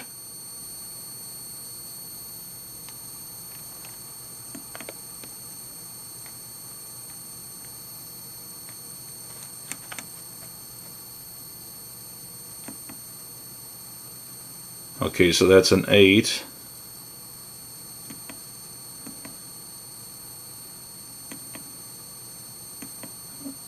I'm looking through the camera instead of looking at the keyboard, so I'm screwing up. So that's an 8.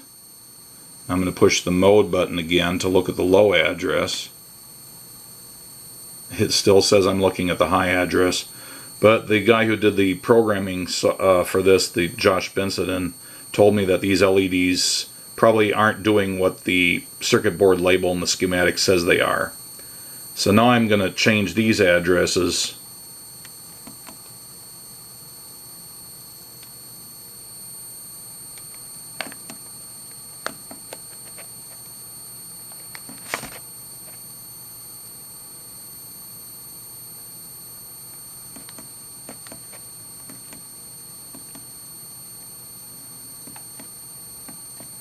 Okay, so my address is 8000 in hexadecimal, and it should be displaying. Actually, I didn't want to do that. I wanted to look at my address location 8000A. So I need to cycle. Now it's looking for data. I don't want to change that. Address. I want to change this to 0A.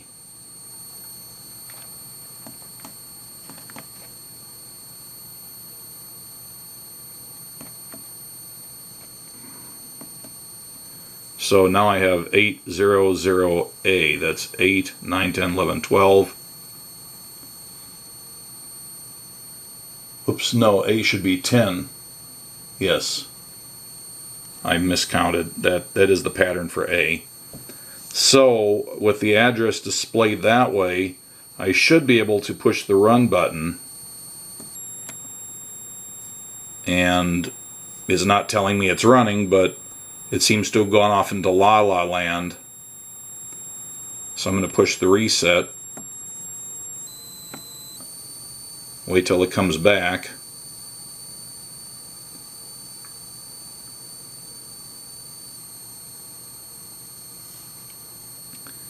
And now if I push the mode button,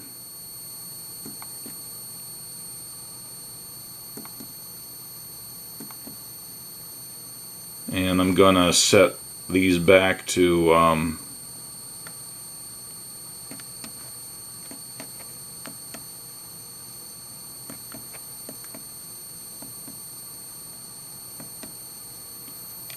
and get my address 800B.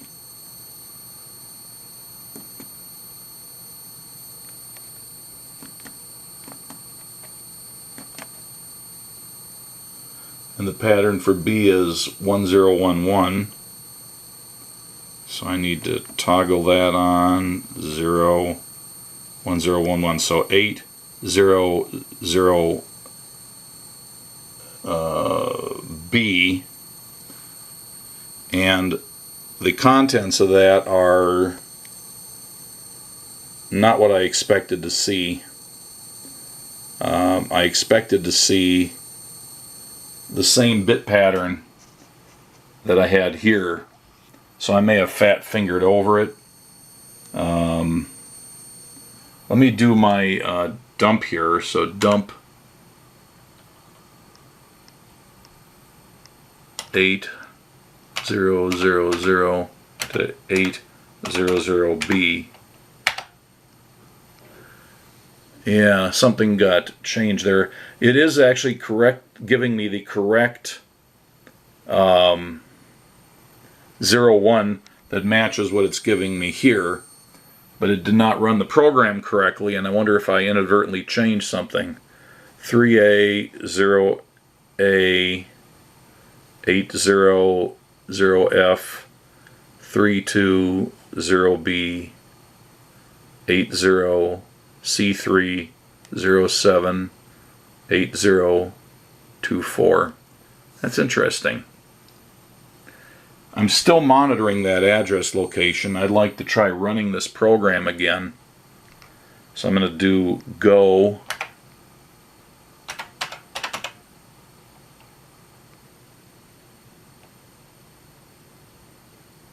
And I want to see if this changes. No, it changed the address. It didn't stay where it was. So I have to reset.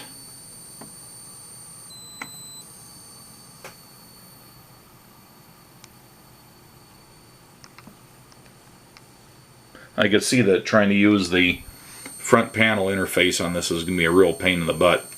It's cute, but not terribly practical. It's much easier to use the monitor program. So dump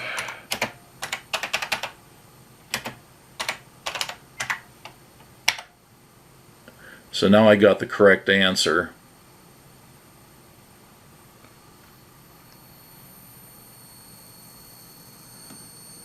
I'm going to push the mode button.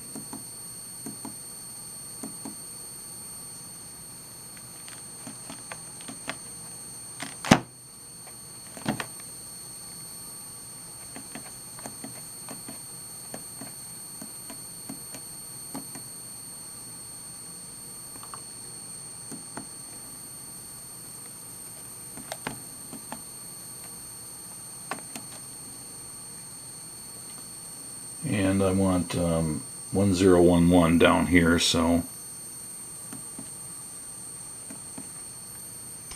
And now it does show me the 0001, 0010, 0001, 0010. So it's agreeing with what it's showing here. And if I push next, I can step through memory and the addresses are incrementing. There's supposed to be a way to step backwards on this, and I have to figure out what that is. So supposedly if I push down D7 and push next, that's going to be kind of hard to do.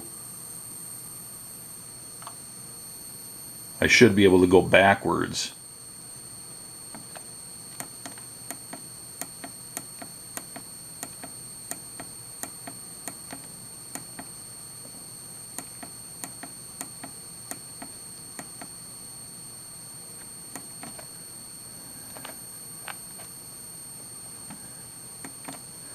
Okay, so I'm at, oh, I'm not either. Oh dear, let's see. Okay, I had to take both hands to do that. So I've got the address set to 8,000 here, and I'm just going to go through and next through and see if I have the program that the monitor says I have.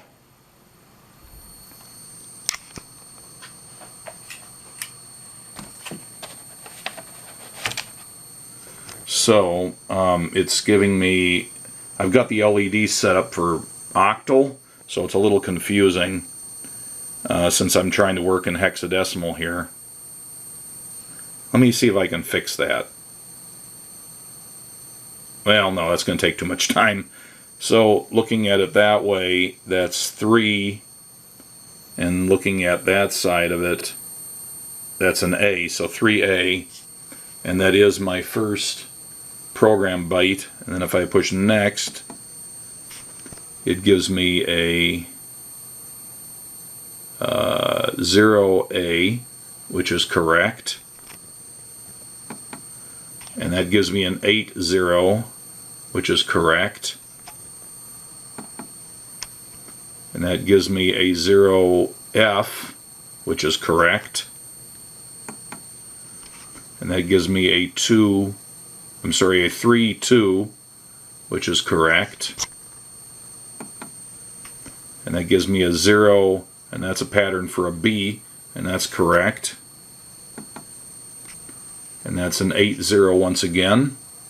The next one should be C3,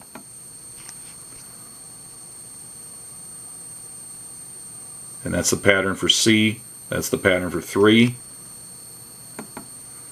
and then it should be 0-7, 0 and 7, it's correct. Let's see, I didn't change it. Increment, there we go. And now it's got an 8-0, that's correct. And a 2-4, is that correct? Yes, a 2 and a 4. So the program is in there correctly, and I'm going to take my hands off the camera and decrement back to 8,000 again. Okay, so I'm back to address 8,000, and it's showing the 3A, which is the correct byte, contents of the first byte. So I'm going to try running it again. And as expected, it went into La La Land because it's running that perpetual loop. The only way out of that is to reset it. Wait till it comes back.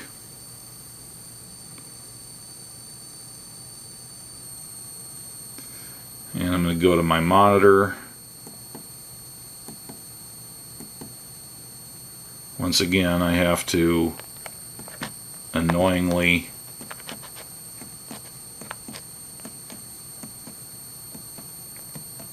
do that, push this again, and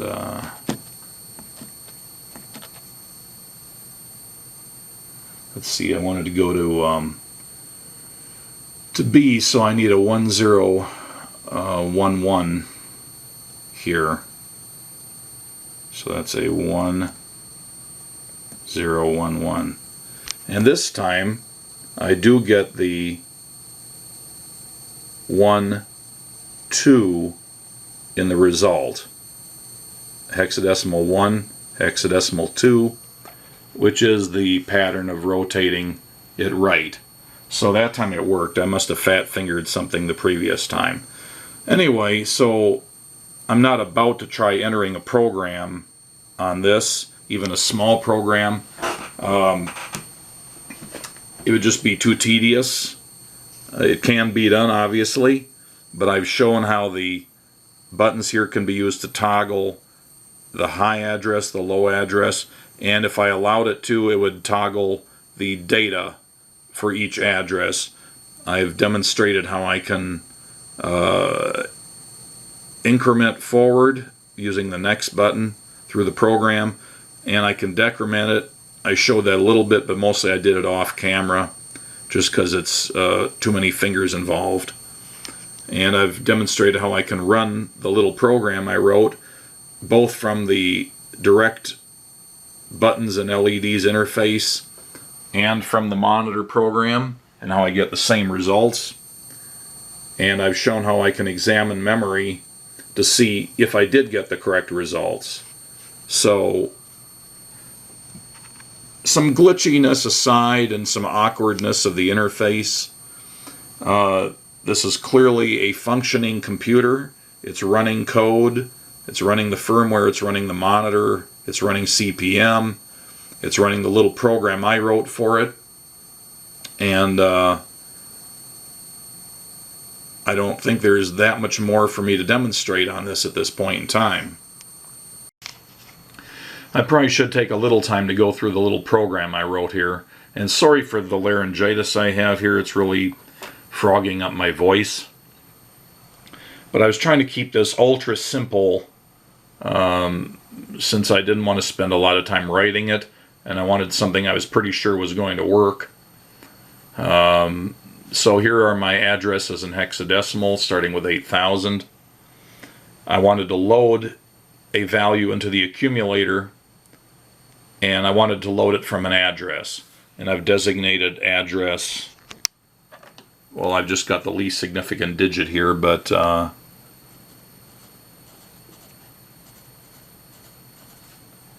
there. 8000A hexadecimal is going to be my source, which for this test was this pattern, which is a hexadecimal 2-4. So I want to load the accumulator with the contents of that address, so it's 800A. The 8080, like some other 8-bit processors, specifies the low byte first and then the upper byte, the high byte. 6502 did it the same way. Some other processors, you'd enter the high byte and then the low byte, but this is the way it's done here.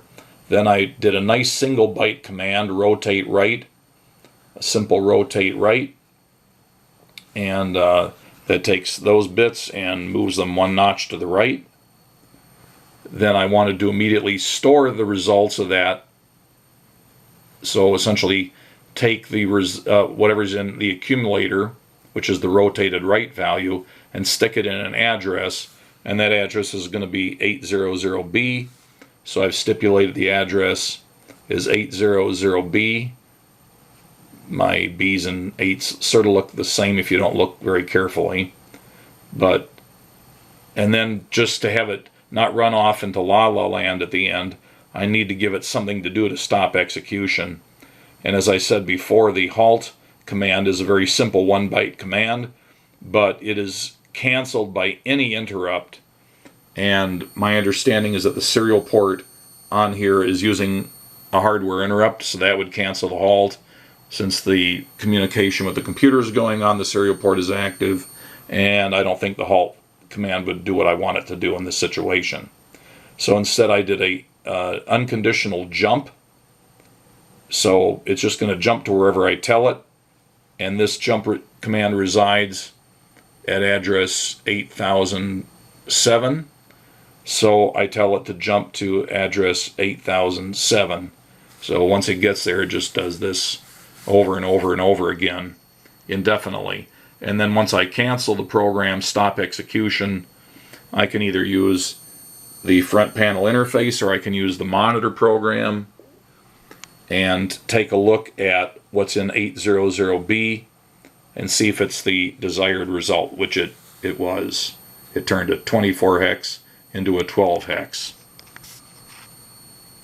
Something I found in another source of documentation, partial documentation, is that the monitor is supposed to have a view command, the letter V. I don't know the syntax. So let's go here and see what happens if I type V. Come on, camera, focus. It does not recognize that. Well, I'm trying it with an argument. I was kind of stupid to just assume that it would self-prompt. So I'm telling it view address 8000.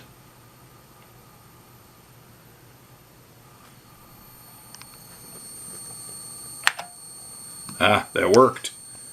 it forced the display to show me address 8000, and the contents of that, my program is still intact, should be 3A, and that's what's there. That's the upper 4 bytes, or the upper 4 bits, that's a 3, and then that's the pattern for an A, 1010. So that is correct, and I can go and look at my source for my program, which is at 800A. So I can type in view 800A,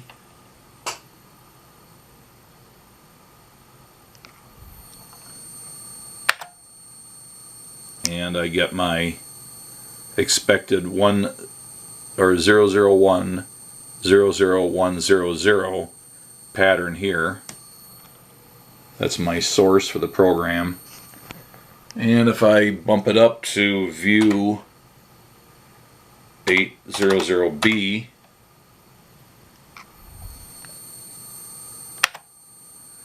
then I get my rotated right value of 1, 2. So that function works. That's pretty nifty. I'm not sure how useful it is except for demonstration purposes, but it does work. So I think it's appropriate to do a little once-over of the schematic. There are 2 pages to it. I don't want to go into great detail here, but the power and control bus is along the right-hand side, the memory and I/O bus is along the left-hand side, and this just has all the address lines and the data lines, and a few things like memory request, I/O request, write enable, and output enable, basic signals to the memory from the CPU. It also has VCC and ground. The power and control bus is set up more for communicating with I/O, and it also has a lot of these other signals on it, the reset and the clock and wait and Raman, Halt and NMI and so on. So I don't want to get into those in great detail, but let's start out with the power supply, which is on the right hand drawing here. This, well actually I'm going to go back. This is where the power comes in normally. It's the power connector and serial connector, and it is designed to work with one of those SparkFun type of USB to serial cables that Arduinos use, and which most importantly use the FTDI chipset, which is pretty much ubiquitous. So it has a RTS signal which the Altaid uses to reset it, but I've cut the wire on mine because I couldn't get my Teraterm program to control it properly, and it was always keeping the Altaid reset. So I can reset it from its front panel button. I don't need to use the terminal to reset it. Then you've got your transmit and receive serial lines, you've got plus 5 volt power, you've got an unused pin used as a key, and you've got another terminal for circuit and power ground. So the VCC is taken over here, and it's using this small switching regulator to derive a minus 5 volt supply as well as a plus 12 volt supply. These are both real low current, so the capacitors and inductors are pretty small here. The real power is on the VCC, the 5 volt line, and just the CPU needs these other voltages in small currents. So that's being generated there. So jumping over to the right schematic, this has got the CPU and its support chip. The CPU, of course, has its address and data lines and power supply lines and various pins for connecting to memory and I/O. And it also has these dedicated 5 lines which go to the support chip. The support chip takes in, operates with a crystal, generates a 2 megahertz clock, it generates a strobe, it uses the plus 12 volts, it uses VCC, it handles resetting of the 8080 processor, and you've got this power up reset and also push button reset functionality that goes to the reset line that's used throughout the circuit and also into this chip here, and then that passes the reset on to the CPU. And once again, the CPU's address and data lines are just brought out here to this header. So that takes care of that, and now we can jump back to the memory I/O board on the left-hand schematic, and it uses the memory and I/O bus primarily to operate the large Eeprom. It's a 32K as furnished. It can be up to 64K. And also the 512K of RAM. Obviously 512K is a lot more than 64K, which is the normal maximum native memory of an 8-bit microprocessor. So the additional RAM is only usable through bank swapping. There are some support chips here, such as this control port and this memory decoder chip, and there's an I/O decoder chip, and those use the various address and data lines and control signals to control various things on the board in a very minimalistic way. One of the functions of this control port chip is it generates the higher order addresses necessary for bank swapping the 512K RAM chip into smaller chunks. So when the monitor program or CPM is trying to use, for example, the integral RAM disk, it does some bank swapping to use different chunks of this large RAM and fit it into the normal address space. There's a transistor inverter here for one of the signals. There are all these jumpers here that are used to configure the signals in various ways depending on what size of RAM and ROM you've got installed. The serial port is also on here, as I started to go into earlier. The input 7 line comes out of one of these chips, and that's used to read the signal being received. It's either inverted or not inverted depending on whether it's following RS-232 rules or TTL serial rules, and I currently have the jumper set for TTL rules, so it bypasses this inverter, and the RX signal comes straight in from the SparkFun serial adapter cable straight into the input pin of the chip that's reading that. And it's also coupled through a diode here to operate the interrupt, so whenever there's data coming in here, it operates the interrupt to the processor, so it essentially is doing a hardware interrupt there to read the serial data. And then to generate the output, another one of these chips generates an out 7 line signal, which is for transmitting serial data. And once again, it's either inverted or not inverted by being passed through this transistor or not. And that's generating directly into the TX line going into the serial cable. So that's going on there. There's the input and output ports here, which are primarily used to control the front panel of the Altaid. I can directly read and write from these ports, read from the input port or write to the output port using commands in the monitor, so I could directly manipulate these LEDs, for example, instead of letting them do what they normally do, or I could read the switches. So the output port is created here by taking the data lines D0 through D7 and sending them on, but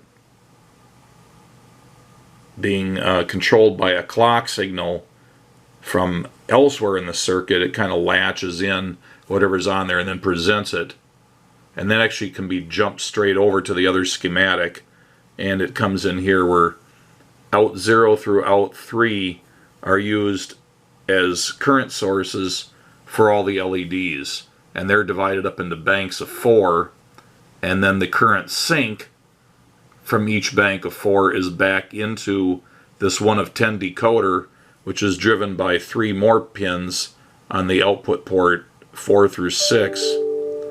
So those operate in a binary pattern, and you get any one of these 10 lines on, although 3 of them aren't actually used, and that's why it should be a BCD, but we're not using the top bit, the most significant bit, which is tied to ground, which means we can only really access the patterns possible of 3 bits, which means 8 ports, and that's 0 through 7. Everything else is unused here. So by driving these lines to source current and driving this chip to turn on an output to sync current from one bank of 4 LEDs at a time, it's possible to control all the LEDs. And then there's also this other bank of 4 down here for the status LEDs. Now these switches here are similarly turned on by these outputs here, and what they're doing is when you push a switch, it's trying to sync current into here through the switch from these pull-up resistors. So the resistors are trying to pull these input pins 0 through 3 high, but if an appropriate output here is turned low and the appropriate push button is pushed, then it sinks current backwards into this chip and thereby pulls these pins low, and that can be read from the input port. So that's how the switches are read. And then there's a bit of glue logic down here that takes care of various memory needs, but that is really most of the circuit here. You can see that a lot of it's being handled in software, whereas the original Altair did most of that kind of stuff in hardware. That greatly reduces chip count. Also, there is no bus extension really beyond the immediate locale of these 2 little circuit boards, and therefore there's no need for bus drivers. The microprocessor can drive the short distance of wire and the small number of chips directly without needing any buffers or boosters on its data and address lines. So that cuts out more chips. And also, most of the logic chips are HC instead of straight TTL. So they have different impedances, different drives, different power requirements, and that also allows a certain economy of other components that would otherwise be required on the older Altair architecture. But functionally, it's behaving like an Altair, and it can run a lot of the Altair software. So it is functional, and my purpose in making this video was to try it out and see how it worked, see if the basics were functioning properly, and document my experiences in working through all of this. I don't have an immediate desire to play with CPM as such. I don't really plan to use this for anything, but because it does run CPM and you can load programs into the RAM disk, you could run actual CPM programs, applications on here, and use the monitor over the serial cable to interface with that and really put this to some real use. But as with most of these computers, I'm not trying to actually use it. I have a much better computer. But I do enjoy wringing them out and demonstrating them and seeing how well they work. And I may do a sequel to this video when more documentation comes out on the software features. I may do a supplemental video to cover those, but I think this is a good place to break off this introductory video to the Altaid 8800.